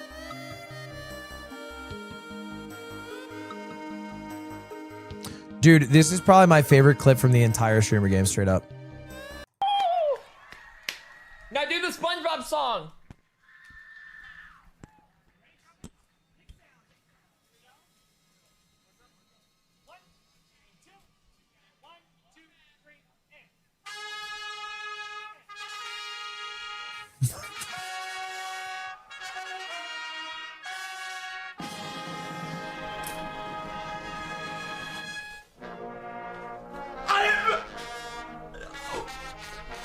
Oh my goodness!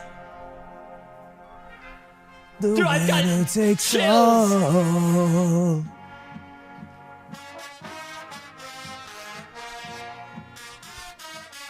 Do you specify they do it? Dude, I literally hired the band and I said, this is the song I want. And they said, what other songs do you want? And I said, I don't care. I don't care, bro. You can do your regular routine. I just want this song, please. They did amazing, bro. Yeah, the halftime, I think the halftime was a great addition from last year to help, you know, add a little break. And I also think the halftime performances are great. The dancers and also the band. Yeah, I think they were great.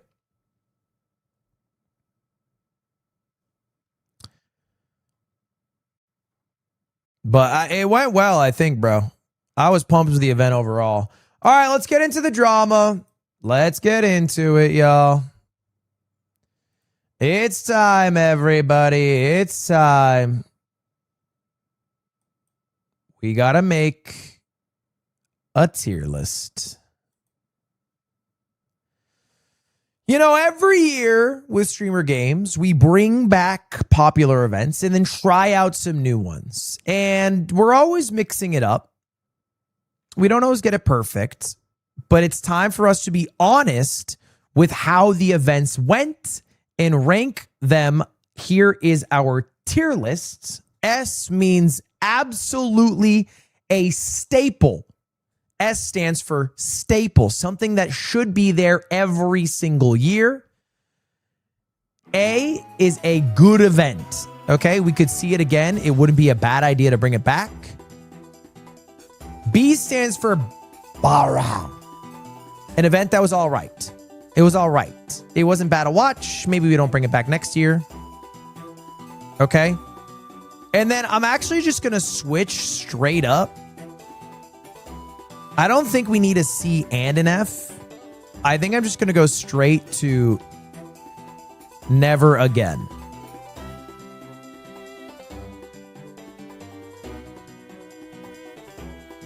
Actually, you know what? C is kind of like an event that could be good. Like, good idea, but maybe the execution didn't work out.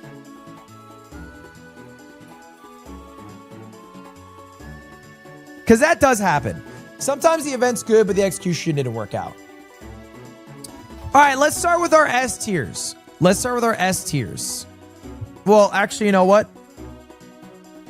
Yeah, let's start with our S tiers. I think absolute S tier, no questions asked. I think a staple that is enjoyable in every event is volleyball. I think volleyball is very fun. It's very straightforward. Everyone has a good time participating. It includes everyone, which is great because not every event includes everyone. I think volleyball is an awesome sport. One that... So B's all right. C has some problems, but could be good, and then never again. I think the 100-meter dash is A or B tier. Like, I think a 100-meter dash is good because it's very quick. It is like the most popular Olympic event, so people are very familiar with it. It's boring. I don't think it's boring. It's not long enough to be boring. It's 15 seconds.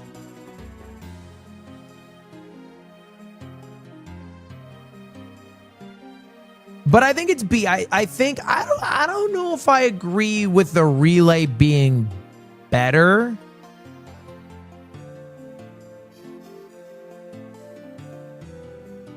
But maybe we could do a different distance. The 400-meter dash. A 4x100 is interesting. We did do a 4x100 before with like a goofy sort of twist.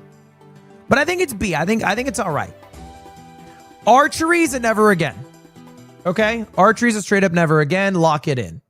I don't think the idea of archery is bad, but there's just, you know, at least one incident that comes to mind that made archery more stressful this year.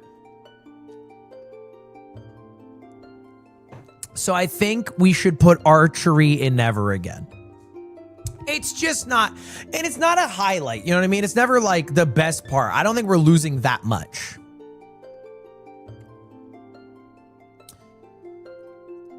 Paper airplane toss, I'm going to put C tier. I don't think it's a bad event. I don't think it's like something I'd never do again, but I think it would need to be like elevated in some fashion for it to be done again. Like either they're really high up or, you know, they have more time or something. I don't know.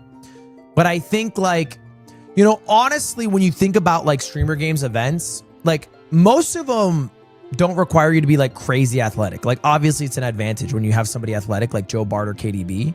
But like the idea is that anyone can participate in it because it's streamers. So I don't want every event to be like 100-meter dash, you know, Cubert toss, volleyball, dodgeball, penalty kick, now 400-meter dash. Like I like events where somebody can have an amazing moment and it not require physical prowess. It either requires brains or whatever. So I think, so that's why we do stuff like paper airplane toss. Good. But I don't think it was exactly how, I don't think it went as well as we thought it might. Cubert toss. I think it's an A. I think it's novel because of the cube. I think it's fun. I think it's quick. I think it's easy. I enjoy it. I don't mind Cubert toss at all. And it was better this year because we dropped it from 45 pounds to 18 pounds. A third toss might not be a bad idea. I don't think it's B. I think it's more iconic than B. A is a good event, and I think it's a good event.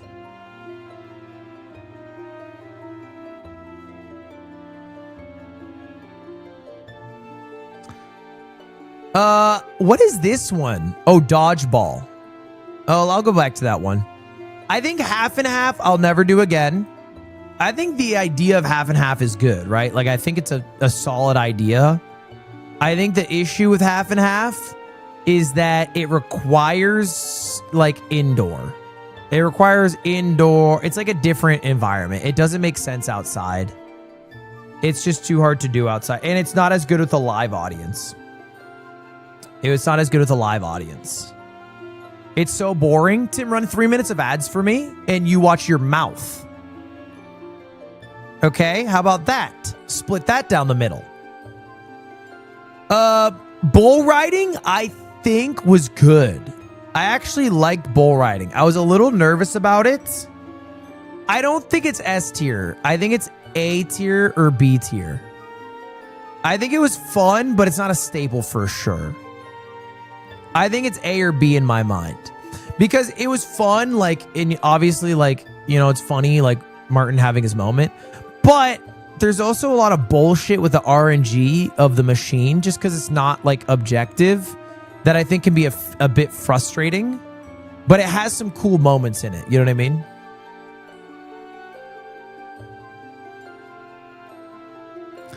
I thought personally penalty kick shootout was awesome.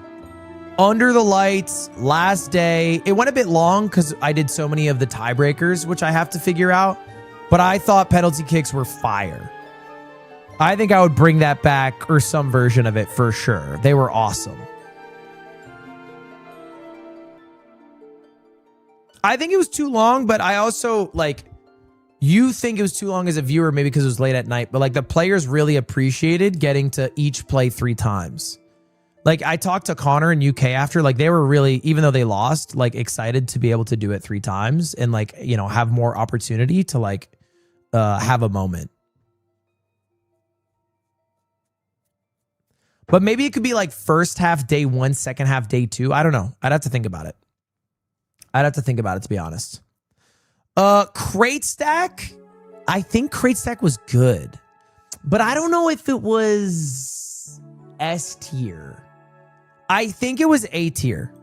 I think it can be S tier though. I think honestly, if you shorten the amount of time to climb to 5 minutes, it's probably S tier. But by itself, I think it's like, as it was, A tier. I was a little nervous about Crate Stack, like safety wise, but like it went super safe. And I think we had a couple of good moments, but yeah, I think if it was slightly faster, it would have been S tier. Bring back basketball. Game of Bowl isn't bad, but I wanted to be more soccer this year because of the World Cup. And Game of Bowl can be pretty slow. Dodgeball, honestly, I think dodgeball could be good, but I think too many people just stepped on the fucking line.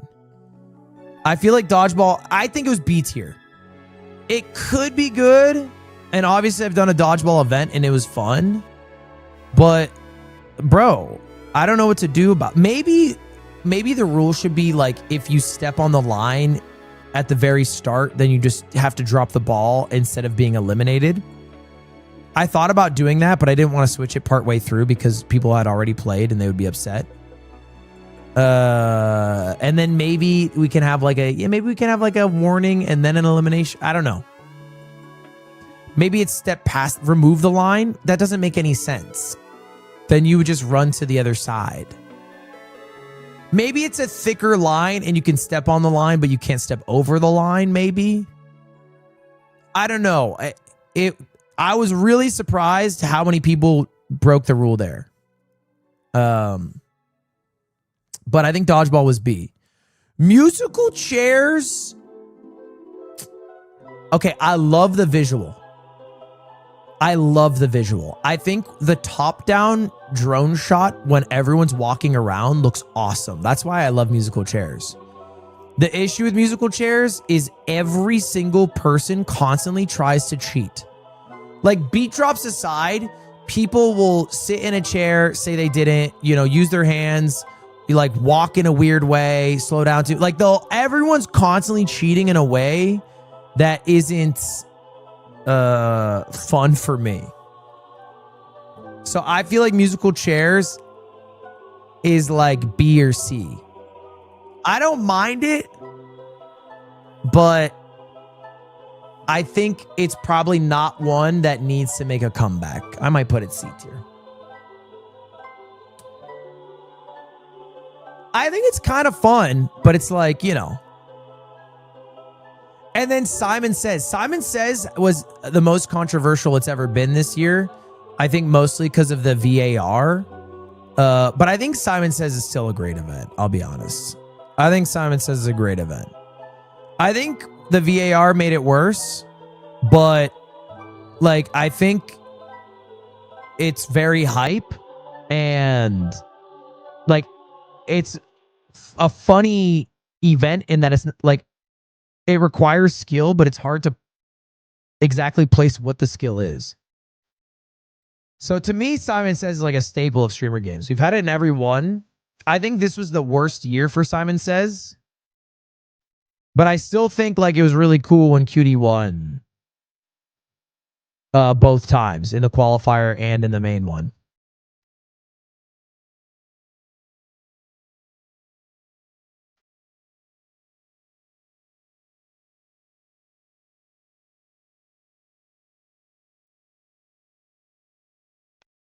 But I think I need to change the format in some way.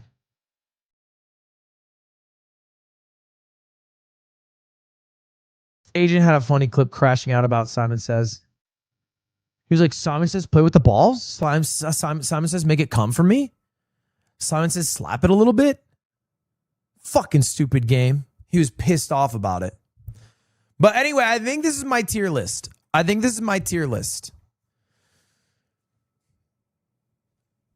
The thing is, like, when you come up with games, you have to come up with games that would like multiple different groups of people would be good at. Like I'll tell you literally the conversation that I have every year. Michael's like one of the main people who he's like the guy who helps with all the games. He's great. He's great at his job. I tell Michael every year, this is the exact prompt I give him. All right. And I mean this with no disrespect. I go, Michael, we need a game for Lily Pichu. That is like the prompt. That is the conversation that we have when we are thinking about what games we put in. It's like, do we have a Lily Pichu game? Because if we don't, it's bad. It's wrong. You know, that's not the purpose of streamer games. It's not the Olympics. It's not, you know, the Simon charity match. It is ultimately a display of like skill, but also like fun and everyone getting their moment regardless of their, you know, physical ability. And so it shouldn't just be an event where if you have 5 Joe Barts, you guaranteed win. That's not the point. And I think we kind of proved that this year, by the way. You look at Team USA, everyone was like, oh, fucking goated team, powerhouse, actual Dodgers, you know, they're just going to crush. They got 7th place. Yes, they're very athletic, but like being athletic isn't the point. The point is like adaptability, camaraderie, vibes, you know, research, practice, clutch. And so literally every year I go, what's our Lily Pichu event? You know, like, and Simon Says it's like a Lily Pichu event. You know, musical chairs, paper airplane, half and half. You gotta have your Lily Pichu event.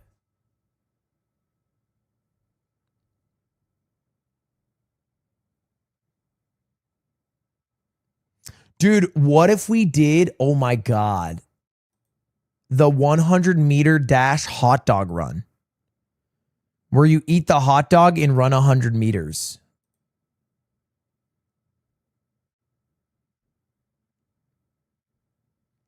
People would cheat.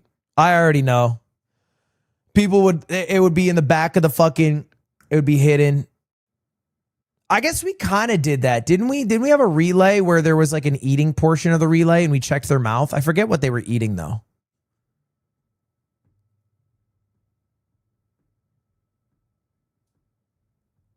Oh, I did do like a milk mile portion too. Yeah. I forgot about the milk mile.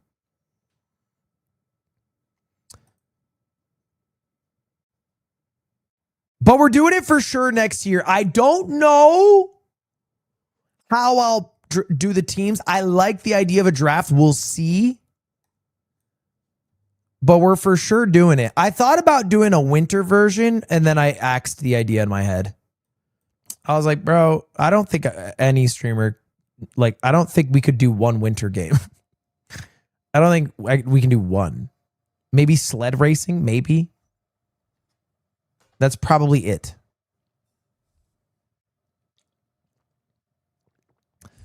Snowball, dodgeball, maybe? I don't know.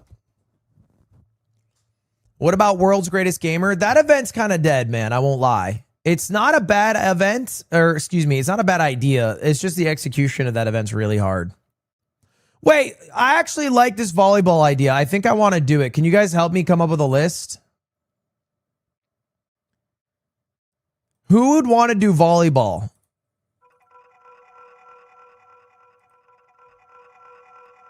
All right, lock in the goat. Sure, I'm down.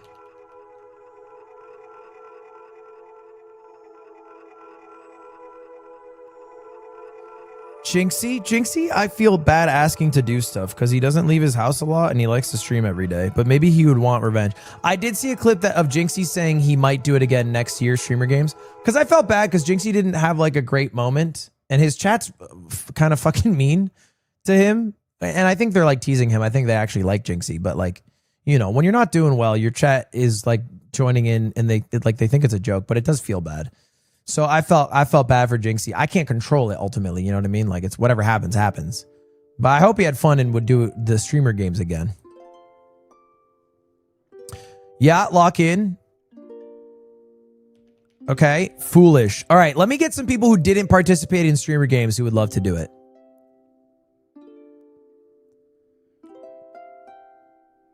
Joe Bart, I'll always invite Joe Bart.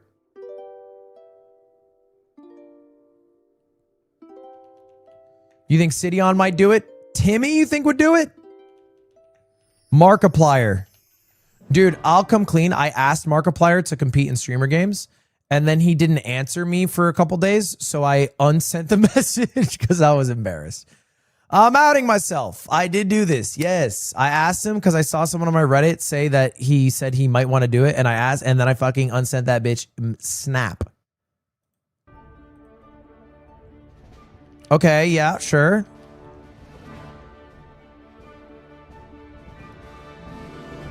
Sambucha, yeah. Slimesicle. He would do it. Will Neff, sure. Adapt.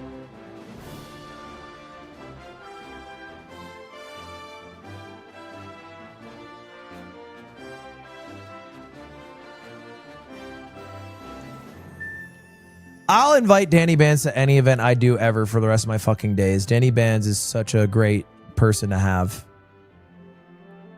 Everyone's great, but Danny Bands is great. Cadril, I asked Cadril to do streamer games, but he said no. He said no very quickly, though. He's great at replying. I mean, I can ask, what the fuck's the issue? Thought you're going Danny Boy, Danny Boy. Dude, Feinberg's funny because I didn't talk to him for like a week, and then he sent me a message out of the blue, and I was like, dude, I know you're probably bummed, but I can't do streamer games. I'm busy. I replied, I was like, oh, man. And in my head, I was like, I never fucking asked you to do streamer games. I don't even know if you can run 100 fucking meters without dying. I was like, unlucky, bro. What can you do? What can you do?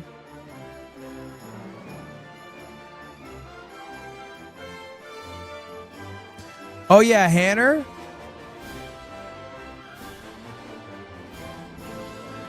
Your Twitch manager asked you? Wait, your Twitch manager asked you? Bro, your Twitch manager fucking hates you, bro. I'm not even going to lie to you. Because I invited everybody personally. I literally invited 0 people through Twitch.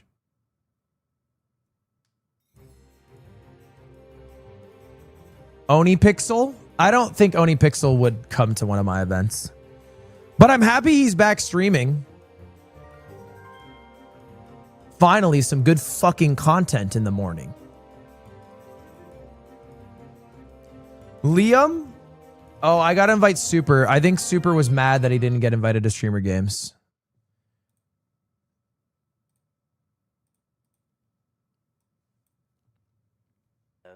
Dude! I'm actually pissed I didn't get to go to fucking streamer games. See what I'm saying? Cause Tim messaged me today during it. Tim64. Dude, they were doing cuddle at streamer games, bro. They were fucking doing IRL cuddle. Oh my god. I'm so fucking pissed. I would have fucking nailed this shit. And then he sent me this screenshot. I think, I don't know what he said. Thank God Super isn't here to, Super Tiff isn't here to fuck this up. Yo, I'm saying, LOL, retweet. He'd find a way to go 55-45 mods ban this guy. Anyways, I gotta prove this fucking chatter earlier wrong. We said fucking 55-45. Check me the, ooh. Wait, is today Watermelon Day? August 2nd? This is Jerma? Would Jerma in his retirement play a game of volleyball?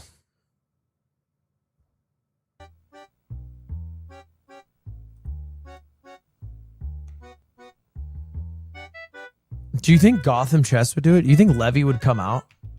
Oh, by the way, I had this idea. Levy's down. We're going to do a stream with Levy chat. Here it is. Check it out. It's actually, you know what? Fucking let me pivot real quick. We need another list. We're doing a Gotham Chess 1v10. Basically, every time he wins, we add a player to his multi-game of chess. So it starts out me versus him, like a 5-minute game of chess, 0 time added. And you might be thinking, Ludwig, well, he could beat fucking infinite people with enough time. He doesn't get more time. So he like always will have 5 minutes or something. So like it'll be me, you know, maybe Tyler. I think Jinxie plays chess. Connor, I think, plays chess. Who else plays chess? I need my chess players. Does Joe play chess? Maybe Charlie would do it.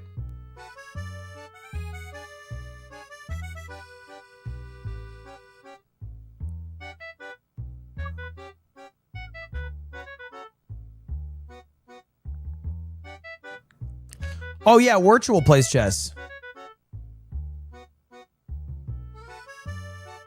Anyway, I gotta set up a date for that still. Okay, wait, back to my volleyball list. I'm trying to make a list of people for volleyball. How many are we at? 1, 2, 3, 4, 5, 6, 7, 8, 9, 10, 11, 12, 13, 14, 15, 16, 17, 18, 19, 20, 21, 22. I would probably do 6 teams. I would do 30 people. Because then I would do 2 groups of 3, round robin.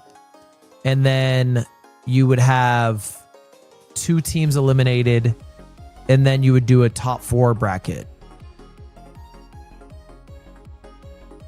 Because you would want, this would probably be a 1-day event. This is not a 2-day event. So that would be, that'd be 1, 2, wait, how many games is that? That's 3, 6, 7, 8, 9, maybe 10 games of volleyball. And then a game of volleyball is like what? How long is a game of volleyball? Maybe 30 minutes. There's like maybe like, roughly speaking, like a 6 to 8 hour event.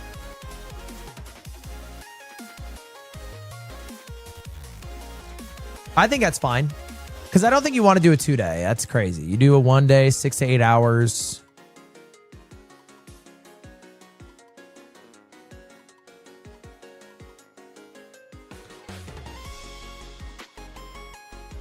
Oh my God, do you think fucking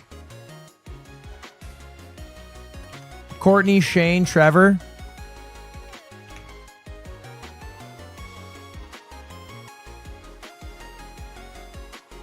Maybe they would do it.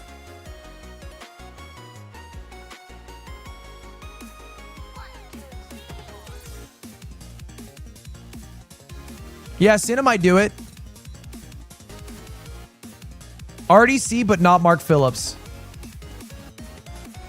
Give me Ben.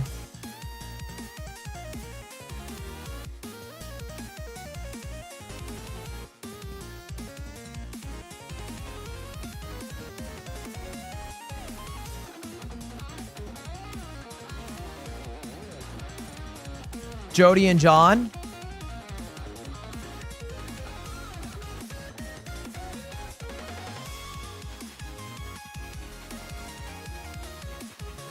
God, there's so many people from Streamer U as well.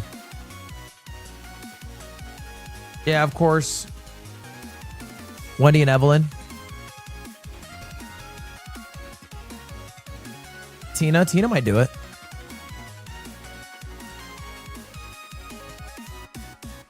I don't want to do too many people from out of town because then I have to pay for their flights. So I'm trying to pick people specifically who are in the States, ideally, as opposed to buying like an international flight for a 1-day event. It just makes it a lot less feasible to do.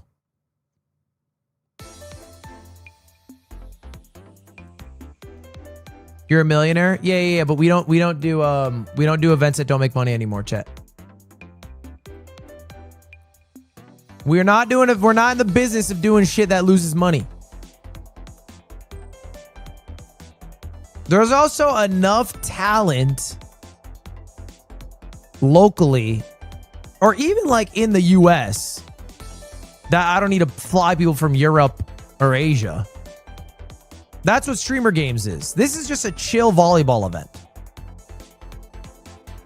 Fumi Bean? Nah, you good. I'm just kidding, Fumi Bean. You could definitely be invited anytime. Would be honored to have you. I need H-Mong representation at my volleyball event.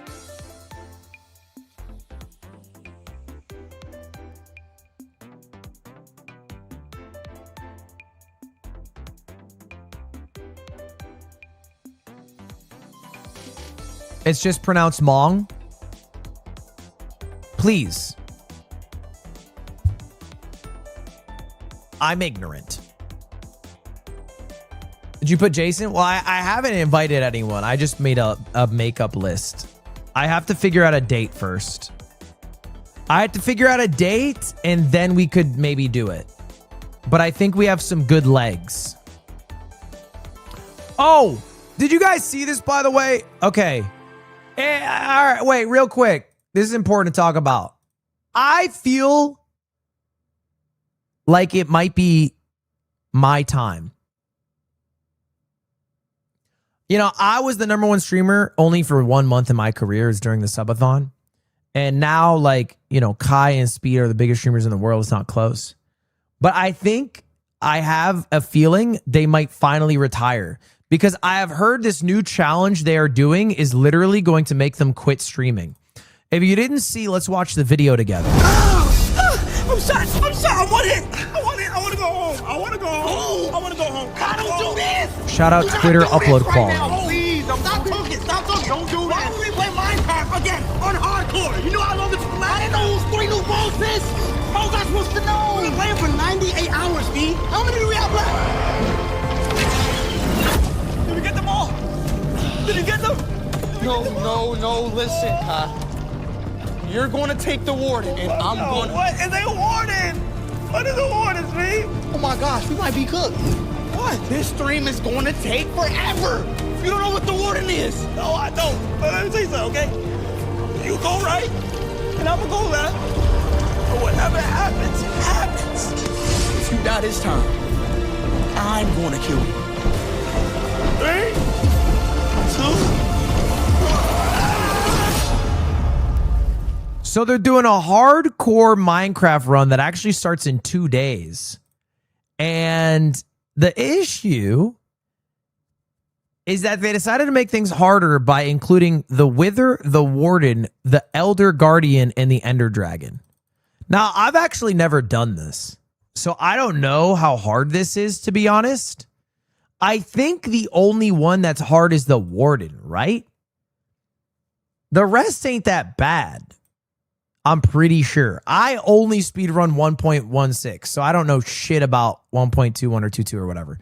But I'm pretty sure the Wither is like kind of fucking free. And the, or at least the Elder Guardian is free for sure. But the Warden is the big cheese, right? So this was their playthrough last time. They've done this before. This was 2 years ago, actually, to the month. And they beat it. It took 105 hours. And they ended up getting like full diamond armor. I don't think. Maybe they enchanted. They definitely enchanted. But they had like full diamond armor. And then they finally did it without too much risk, really. I think Kai had like a pumpkin hat on and they just bowed the dragon down and they won.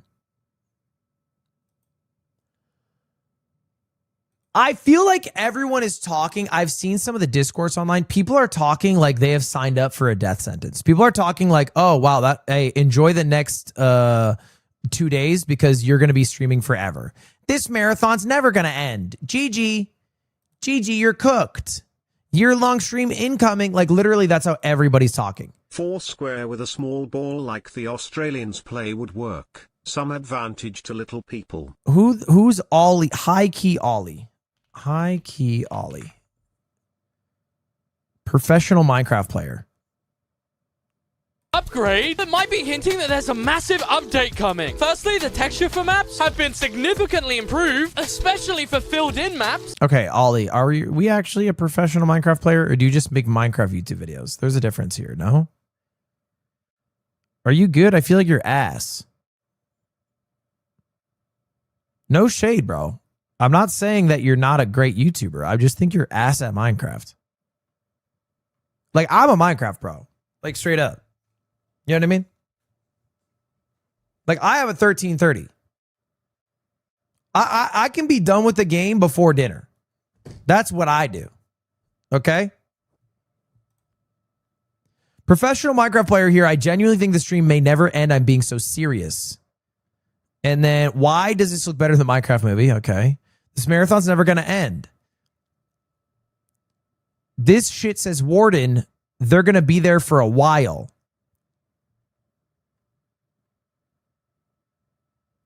So it's really just the Warden that are like Right now, and I called you. like the Warden that's the problem, huh?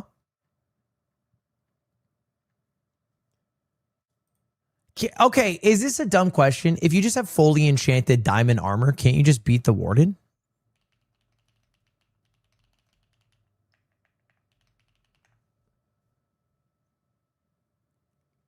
You get 2-shot. What? Beating the Warden with no armor. With no sword. And no armor.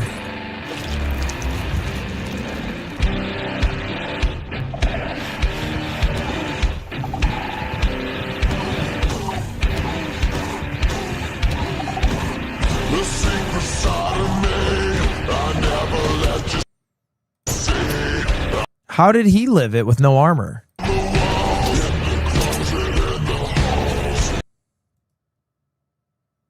Can you defeat the Warden without any armor? You might think filling your inventory with totems and strength potions could work, because every time you pop, you can put your totem back, but the Warden deals 15 hearts of damage per hit, and has 250 hearts, so you would eventually run out and die. But there is another way you can kill it without any armor. If you place blocks down over it as it spawns in, it gets trapped and takes damage in the block. Can you defeat the— Wait, is this a dumb question? Why don't you just build 4 blocks up and shoot it in the head?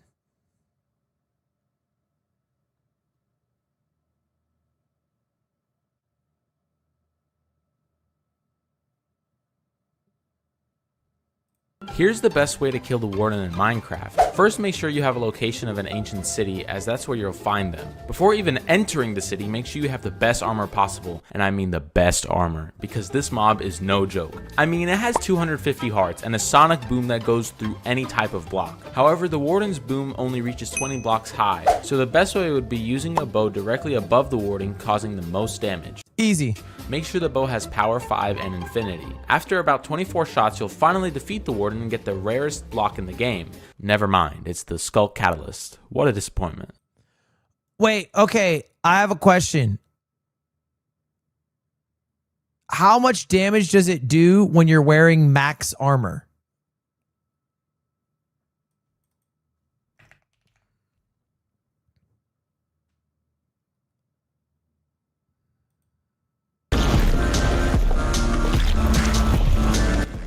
Oh my god, you can summon a fucking golem. That's smart. Oh, this is low-key smart, bro. This is like an Osama dose if you played Dofus. That's clever as hell.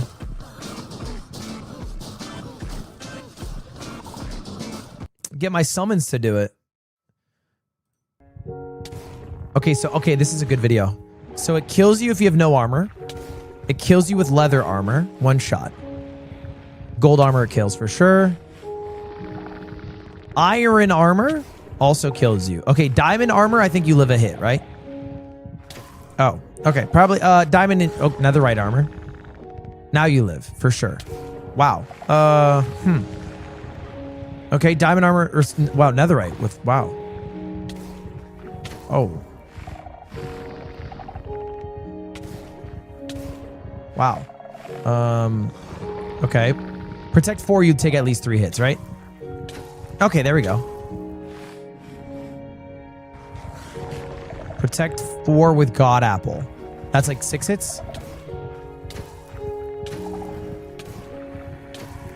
7 hits. Okay. What's a turtle pot? Like defense, I guess? Oh, wow. Oh my god. Oh, the turtle pot's crazy. Oh my god, this is amazing.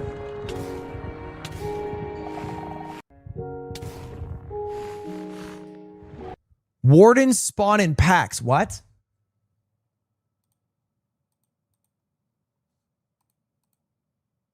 But isn't the Warden blind? Why don't you just simply like crouch and sneak around? Do do do do do do do. Do do do do do do do do do do do do do do. He can smell you. What if you throw a potion of stink?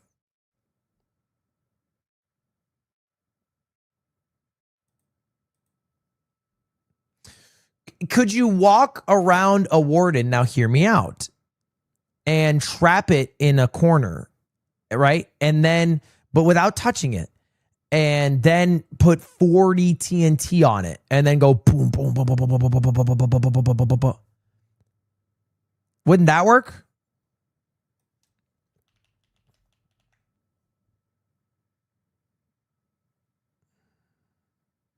Yeah, wait, why don't you just put it in a... Brother, why don't you just do a lava trap?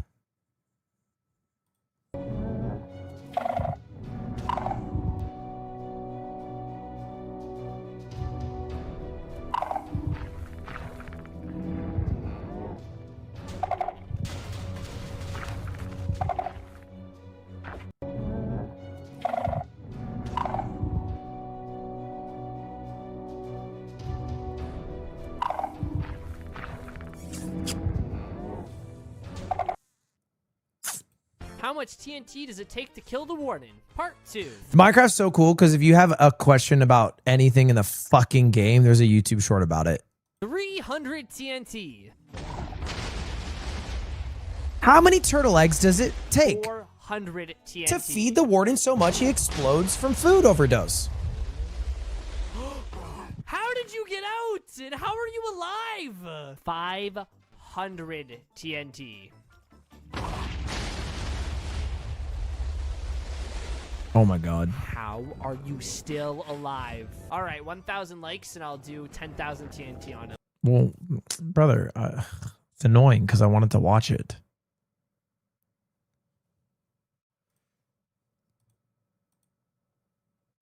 Dude, I wanted to do a quick shout out to 3 things. First off, can we get a wall of W's in the chat real quick? There is this guy, Ben, who did the entirety of Tip to Tip Japan on foot. I saw this, but I was busy with streamer games, so I haven't gotten to talk about it yet. But this guy, Ben, bro, look at this. Started where we started in Cape Misaki, Sata Misaki in the south of Japan, and walked to, if you watch Tip to Tip, you remember this iconic Soya Misaki, the landmark or whatever. But he dude, look, he deadass walked it all. Isn't that crazy?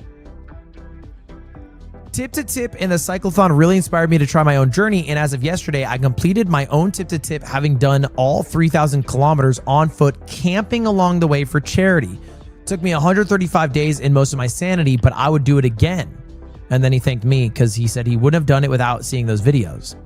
Congrats, the beard grow's amazing. Finally shaving was the best part. Have you considered getting a motorcycle at speed of your travels? Also, can you shout out the charity? Thanks for asking. All the proceeds went to Red Cross UK, which provides humanitarian aid to those caught in crisis. Chose them due to their direct support. They provided Gaza, Ukraine, and other war zones. Pog, what shoes? A pair of Morel Alverstone 2 shoes I bought for the walk. How did camping work? I feel like I barely saw, well, I saw more camping in Japan than China, to be fair. Kind of a gray area. Most areas were used enough to seeing with pilgrims and other travelers. Yeah, I guess there's a lot of pilgrims. Wow, congrats. How can someone afford this? Since I was walking and camping, there's no accommodation or travel expenses. Food's really cheap. Getting here and equipment was the only real expenses. How does one take off half a year from work? That's a great question. I left my job, actually. Was planning to take a master's degree anyway, so left a few months earlier for the chance to do this before. Yeah, it's so cool, bro. I thought there's a 90-day travel limit. I'm from the UK, so I could apply for a visa extension. What is the math? If it's 3,000 kilometers and you walk for 135 days, you're averaging about what? Like 220 kilometers, maybe 230 kilometers a day? No, that's wrong. I'm an idiot. It's a tenth of that. You're averaging like 23 kilometers a day. I thought about how long 230 kilometers is. You're walking about like 15 miles a day, right? Is that it? 15 miles a day? Every day? That's pretty beast. That's a lot. Just a classy half marathon every day? God, it's, you know what? Japan is the best place to do that on earth because you just have a checkpoint. You have a beautiful, reliable, consistent, what's the word? Konbini. Every like 2 miles. But anyway, shout out that dude. Also shout out, speaking of tip to tip, saw this in my local stationery store. And it's just my thumbnail printed out in stationery. We are white foreigners traveling by bike across Japan. Is what it says in Japanese. That's funny because that wasn't even our alt in Japan. That was our Chinese alt used for Japanese.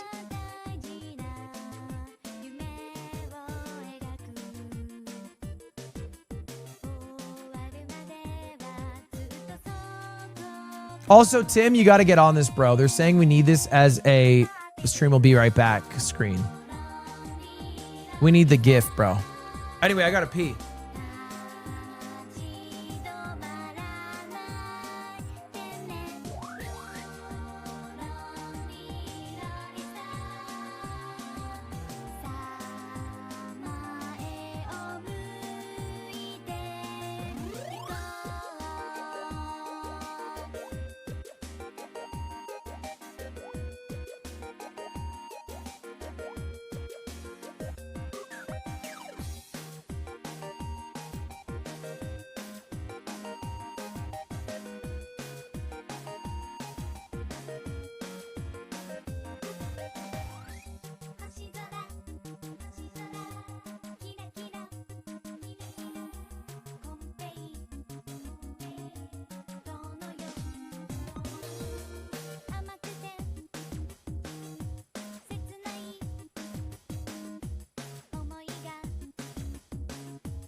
Oh, Tim, by the way, Tim, I think we can play no more Snake Eater. It got the Streamer Games VOD demonetized, which is a bummer. It's a sad day, dude.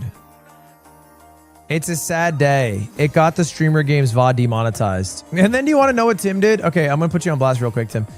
Tim, because we did this thing where after Streamer Games, we would run the VOD back a second time, you know, for like different time zones and then like spam it with ads. It's a good way to make like a few $1,000 more and you know, other people get to watch it. He deleted the original VOD of Streamer Games on my Twitch channel. Like day 2's just gone. He just deleted that shit. He misclicked. Day 2's just GG. Shout out to multi-streaming though.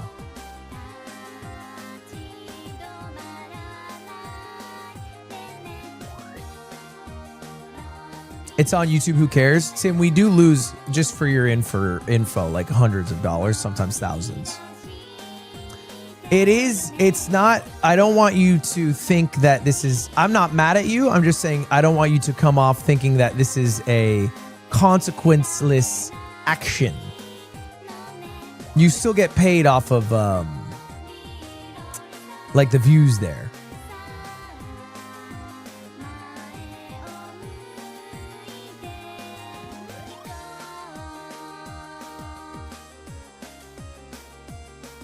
I said I'm not mad. I just said it's not, I don't want it to be a habit.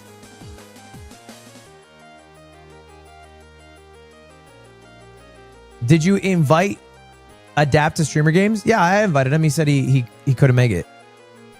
Bro, I can talk about it now. Okay, we had 40 people attend Streamer Games. I probably invited 100 people. And that's not an exaggeration. I think 100 people received a DM from me trying to get them to come. And then of the 100, I probably had like 70 reply. And then of the 70, I probably had like 50 say yes. And then of the 50 say yes, I had 10 drop out. I think that's probably the math if I were to figure it out. So like a lot of people, all right, just didn't answer, which is fine. I'm not mad if someone doesn't answer me. There's not an expectation. Like sometimes I can get aired. I'm not too big to get aired. Like I think a lot of you guys saw I got aired by iShowSpeed because iShowSpeed leaked his DMs in there. It's just me going, bumping this by the way. Hey, just bumping this by the way.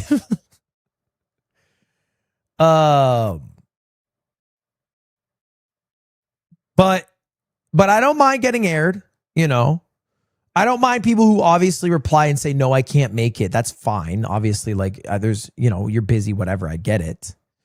The only people who I will blacklist in my head who are never invited to Streamer Games again for as long as I run it are the people who say yes and then like, you know, flake. Because, like, it just makes my life so much harder and it makes me so stressed inside and I want to die. And I get it. Like, I get life's busy. You got a lot of shit going on, whatever. But it makes me want to perish and I don't like the feeling.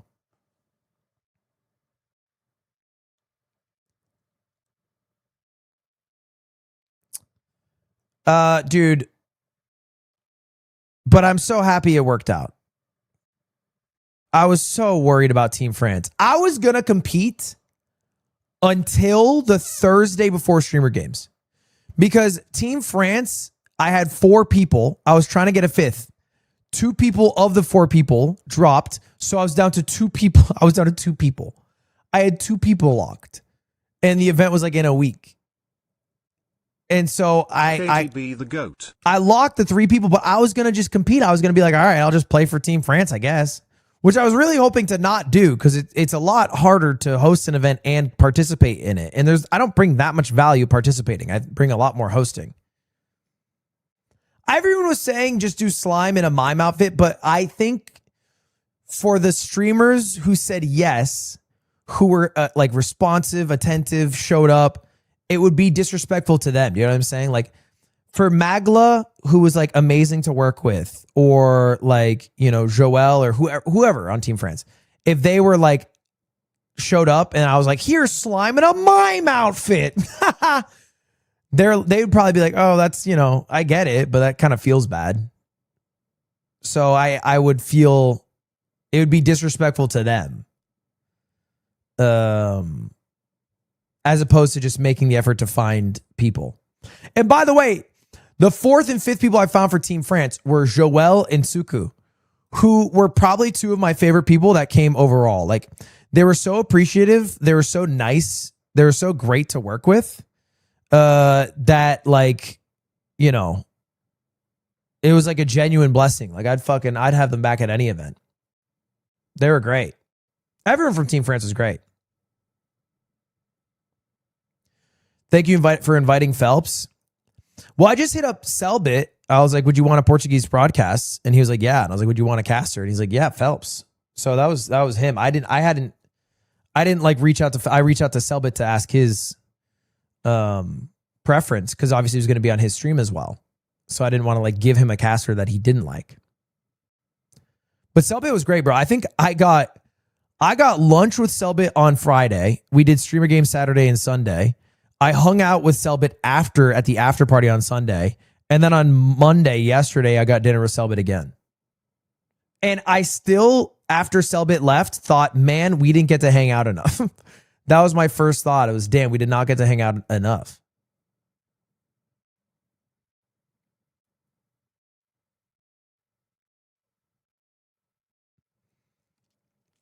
No, he's not added to the harem, bro. We're both engaged men. Okay, we're both taken men.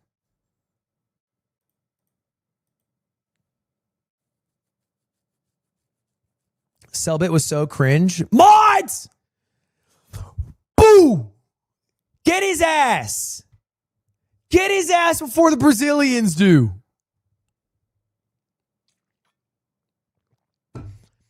Selbit was into it, bro. That's why this year was better than last year, is because last year we did a draft and some of the teams ended up absolute dog shit. And so the people who were part of the team stopped caring and the captains stopped caring. This year, everybody cared, which is what made it cool. And so what's Selbit's biggest crime? Caring too much? How can I, as someone who runs the event, ever flame that? That's the goal. Is that they care too much, because then that means it's important, you know, it means they'll try hard. It means it's a good thing. But yeah, I think that the only issue with the draft is really fun, but there is a social pressure to draft your friends. And sometimes your friends are dog shit at sports. So when I look back at like the teams from Streamer Games 2025, like Disguised Toast drafted friends, you know, Agent drafted friends, Jason the Ween drafted friends, and like, you know, everyone drafted, like Vanilla also drafted friends, but it doesn't work out for everybody. You know, it doesn't work out for everybody. Toast's team was bad. Jason's team was bad. Agent's team was horrible. So I don't know. It's funny. I think I did a better job balancing teams by hand picking everybody than a draft did, which it shouldn't work like that. You know, it shouldn't work like that. Didn't Jason's team get fourth? We're talking about how missing podium is now good. Brother, he missed podium.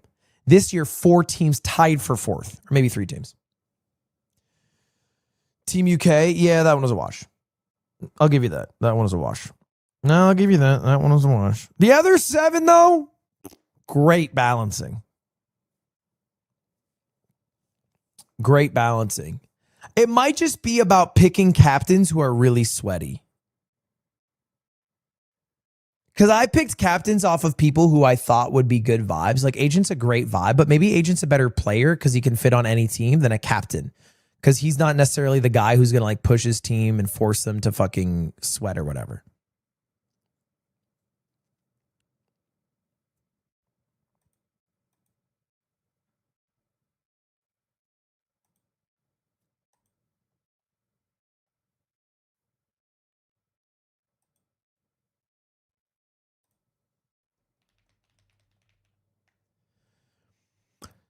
USA was not ass.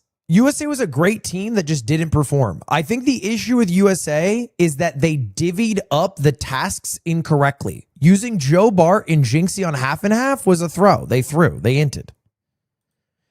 Had they used Joe on,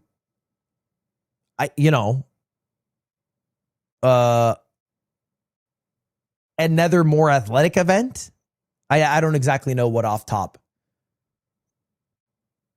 Bull ride, maybe. Archery, perhaps. Yeah.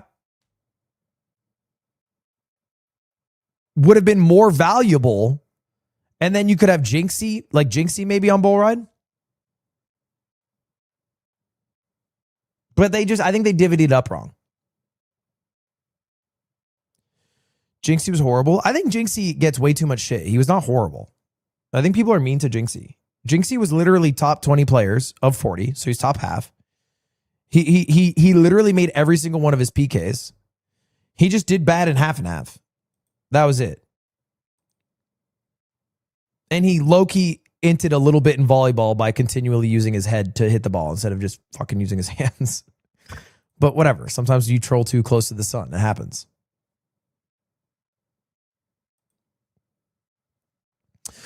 Guys, there's a video that I wanted to watch, and I think we should watch it. And then I don't know how long I'm going to stream.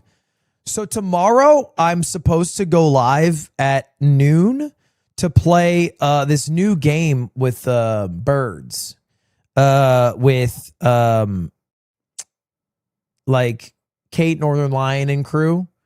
And then at 5 p.m. tomorrow, I am in a Marvel Tokon tournament. So tomorrow's stream is going to be like 12 to like 9. It's going to be like a 9-hour stream or something. 9 or 10 hours. It's going to be a long-ass stream. Because I'm in a Marvel Tokon tournament against, actually, I think Mark Phillips. And also Maximilian Dude, which will be tough. Watch Weefy's new video. Is it 2.5 hours long? Because if so, I'm good on that. I also have to watch Loopy's new video. Yes.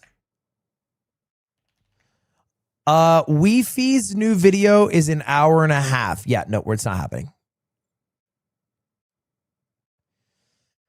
I need to set aside the time for a React Day. Maybe I'll do that Saturday. Or maybe I'll do it Saturday. We do need a big React today because I'll show you all the videos I want to watch. I have like 4 videos that I really want to watch.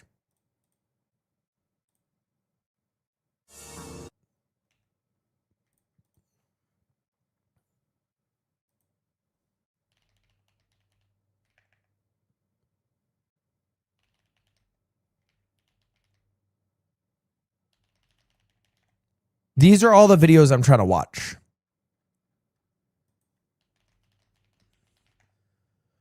It's a lot.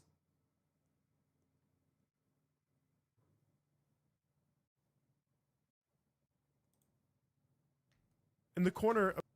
I got Boom. I want to watch this Joe Bart documentary. I want to watch the investigating the biggest scam in Pokemon. I want to watch Can I Survive a Minecraft Civilization event as a single father? And I want to watch these nerdy students took Vegas for millions. And then also, I forgot, the Weefy's video. What the hell? The search for the Leviathan.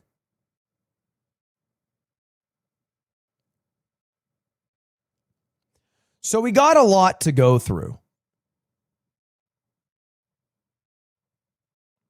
When's the CS marathon starting? I believe it'll start August 17th or 18th. Probably August 18th, I think. We also have to play a lot of CS2 before the marathon because I need to get my rank in CS2 before we do the marathon. Ugh, I have so much to do, bro. Bro, when do I get to chill? When do you watch Mr. Beast? I don't watch Mr. Beast's videos so much unless there's like a video that I think looks particularly cool.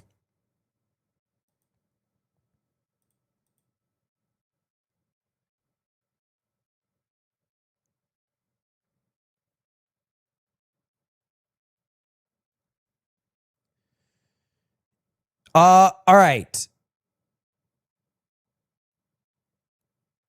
Deadlock is happening Friday, y'all.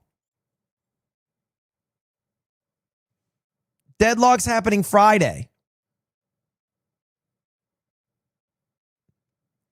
Watch the Dodgers highlights from today. I already watched it. They almost made a miraculous comeback. But I will say that Pete Crow Armstrong guy is pretty good. He's pretty good.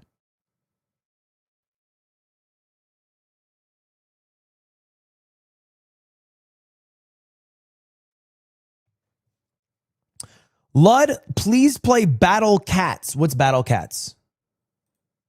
What is that? Wait!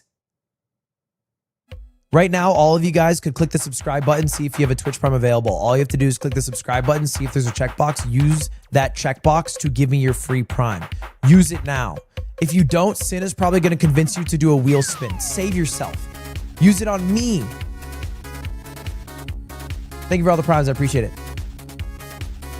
Thank you, JP Penis. Thank you, Captain. Thank you, Noisy GWT Fly Sweets. Welcome back.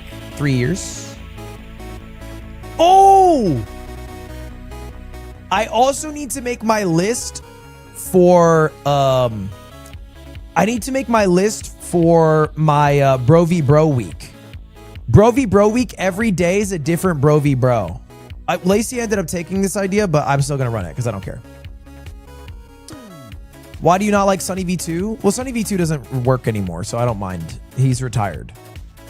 But I didn't like him because I thought all of his videos were just like waiting on someone's downfall and built on, you know, talking about somebody's worst moments. Because that's what people click. You know what I mean? It's kind of like the 24-hour news cycle. If you ever watched Anchorman 2, is based around the negativity that you spread in news, which gets you more clicks. So like the same reason mainstream news sucks is the same reason I think Sunny V2 sucks. Because it caters towards what gets the most views, and what gets the most views is spreading the most negativity. Thank you very much, Shamendaman. A semen demon. I finally figured out. Thank you for the 10 gifted a semen demon. Thank you for the primes. I appreciate it. The final Smurf. Ultimate God Gamer Week. I am doing a Bro v Bro every day, Sunday through Saturday, starting with my easiest opponents and then getting harder as it goes. Soda Poppin' would be first, followed by who? Who is considered the absolute pinnacles of gaming? Foosley with the rematch. Shroud.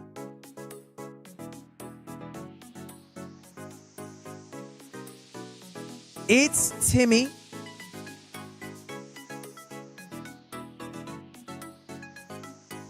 Small Ant. Well, he's the raid boss. Jinxie.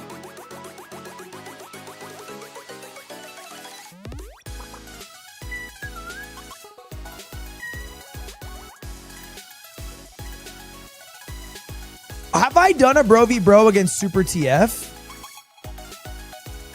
That's not a bad idea.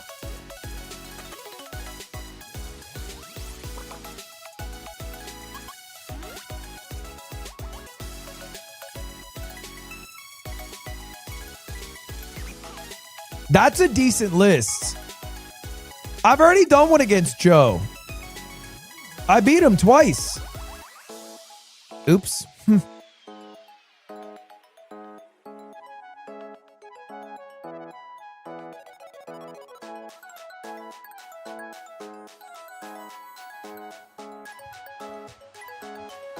Thank you for all the subs, boys. I appreciate it very much. Oh my God, double lift. I actually do need double lift in there.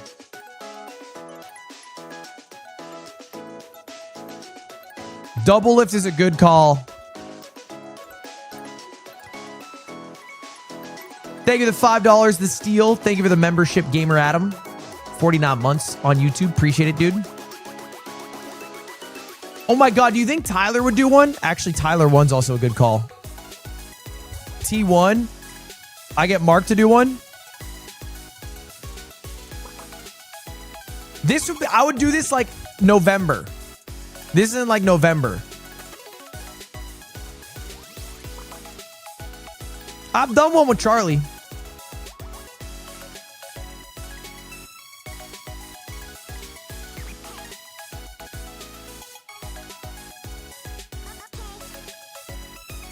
Do your rage? I could put your rage at the beginning to pad my stats in case I get my ass beat by the other people to get an early win. Lud, it was an honor to beat your ass in bull riding. Courtney, congrats on winning the bull riding. It was honestly epic.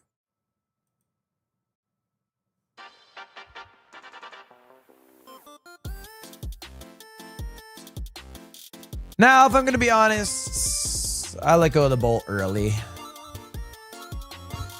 Believe it, don't believe it. I'm a nice guy. I knew that I wanted a viewer to win the laptop because I beat Luis so bad. So I let go of the bowl. You can watch it back. I literally go, oops, and I let go. So, but like, you still earned it because you had a great time.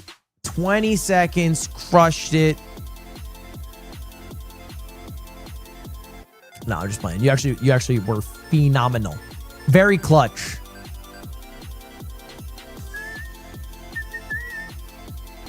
Pokemon exec drama? What's Pokemon exec drama?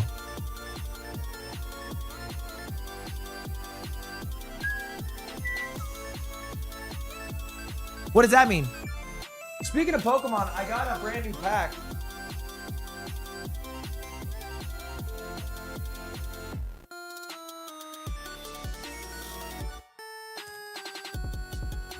I got a brand new pack of Pitch Black.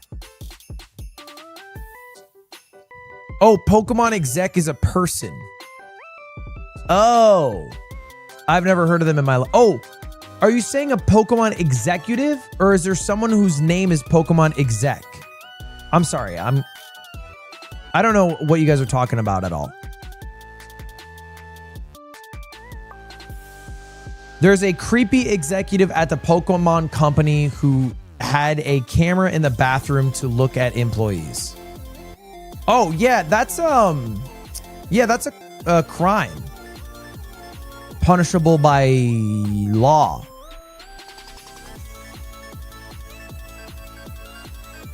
Pokemon. I don't think I'll open it right now. What's the chase in it though? Pokemon Pitch Black card list. I'm Would finally you ever consider adding a Rubik's Cube related event? Maybe it requires too much specific knowledge. Cubing's quite niche, but I think cubers are cool. I'm sorting through all of my Pokemon cards right now. I've collected a lot of Pokemon cards in my day. I've collected every single one of them, gathered them in one place, and I'm making a spreadsheet of all of them. Dude, I look through, I have like the craziest shit. It's like insane what I have.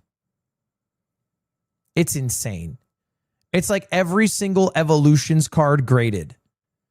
I have like the entire set. I have an entire 360 card box of first edition Fossil, all graded.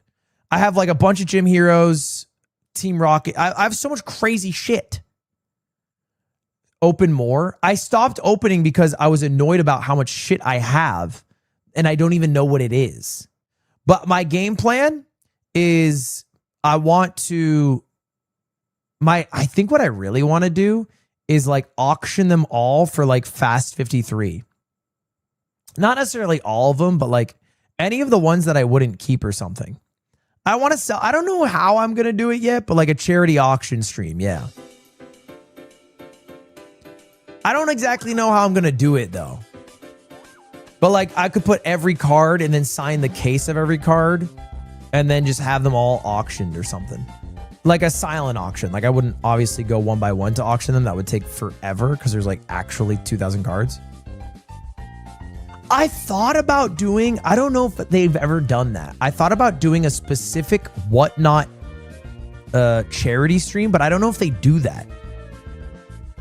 What's your rarest card? I don't know. Actually, good question. My rarest card. Because my rarest card would be whatever the highest grade is of a rare card. You know what I'm saying? I don't know. It's definitely not the Luffy Dodgers. It could be the Charizard that I have from the Legendary Collection, but I think it's a PSA 8, so I don't think that's it.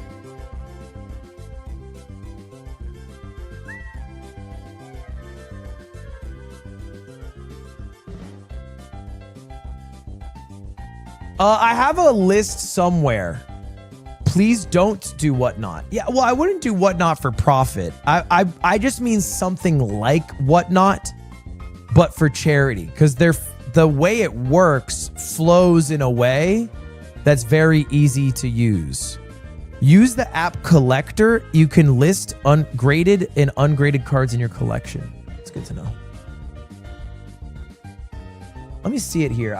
Yingo is the one making the list for me, and he made I think we have like half the cards or something listed somewhere.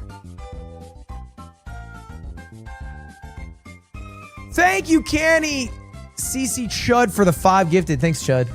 I appreciate that, Chud.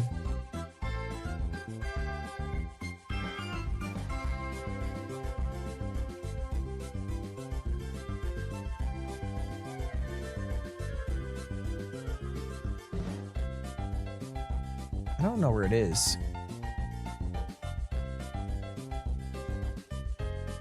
It would have been that PSA 10 One Piece card. You talking about my alt art manga ace? I don't think it would have been. I mean, that's very close though, because it is one of one. I don't think there's any black labels. So technically the value of that's quite high. Let me see if I can find. I'm actually dead ass curious myself.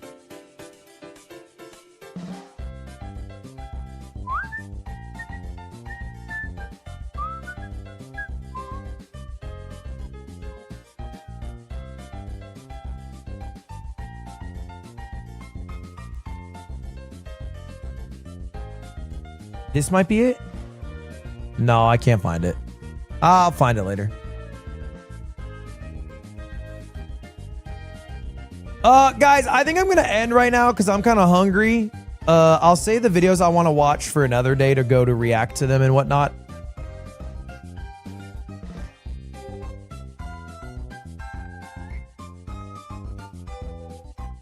Part-timer? What do you mean part?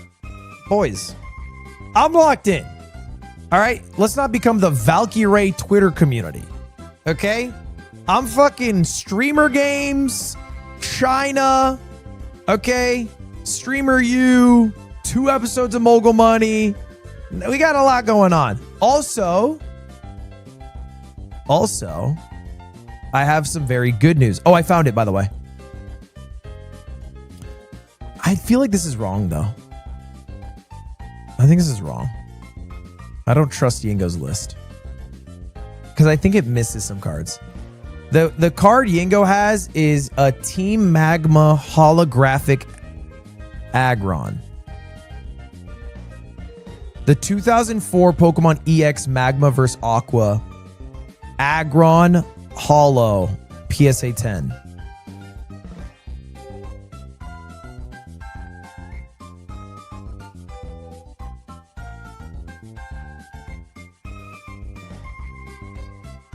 But I don't think that's it. That's worth like 2,700. Chet. Oh my God. You know what I will say, bro? We Philly fans now? Nah, bro. Buddha, I'm on the Hornets. Give me the Hornets. Fuck basketball. Give me the Hornets. I will say, bro. Tariq Skubale joining the Dodgers. I don't know if you guys saw Tariq Skubale. I think this was a step too far. I think taking him from the Detroit Tigers was a step too far. I think Tariq Skubale is going to make the situation boil over with the Dodgers in a way that's going to be negative for the team. And they did not need him to win. They did not. And like, I get it, you know, get the best players you can, best team you can. They just didn't need it. You know, they're a terrorist organization. Well, they're actually the best organization in the league, right? It would be better if all 30 teams operated like the Dodgers than if all 30 teams operated like the fucking Kansas City Royals. Like factually, you know?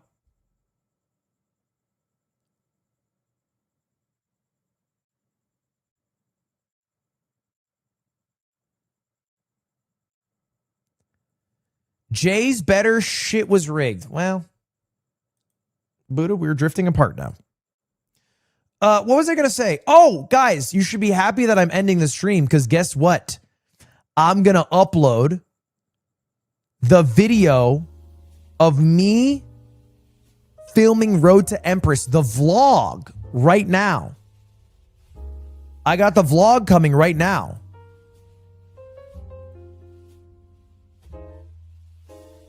I will warn you, it's not that bad, but there is an Why issue. not do a relay style race instead of 100 meters race? We've done a relay race in the past. It's not a bad idea.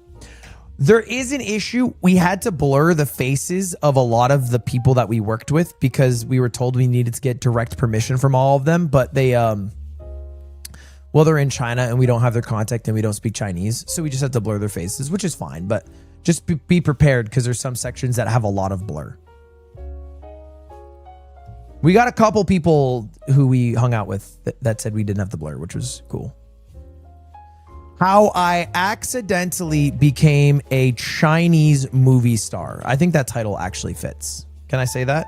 I know I accidentally do a lot. I think this one is apt. I think this one I think is legitimate. I think this is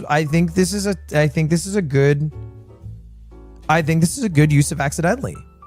I know we've abused it in the past, but this is actually a good use. I think, Tim, can we raid directly into the video? Hold up. Let me make the video public. All right. I made the video public. It's live now on Twitch and YouTube if you guys want to go watch. And I think I can do it so when I end stream on YouTube, it sends you directly over.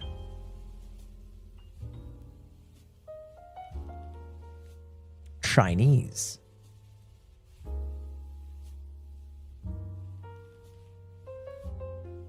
Chinese. No, I can only send you to live streams. It is what it is. All right, boys, I'm out. I will be back live tomorrow around noon to play Walk Together. Chud Walk. What's it called? Big Walk.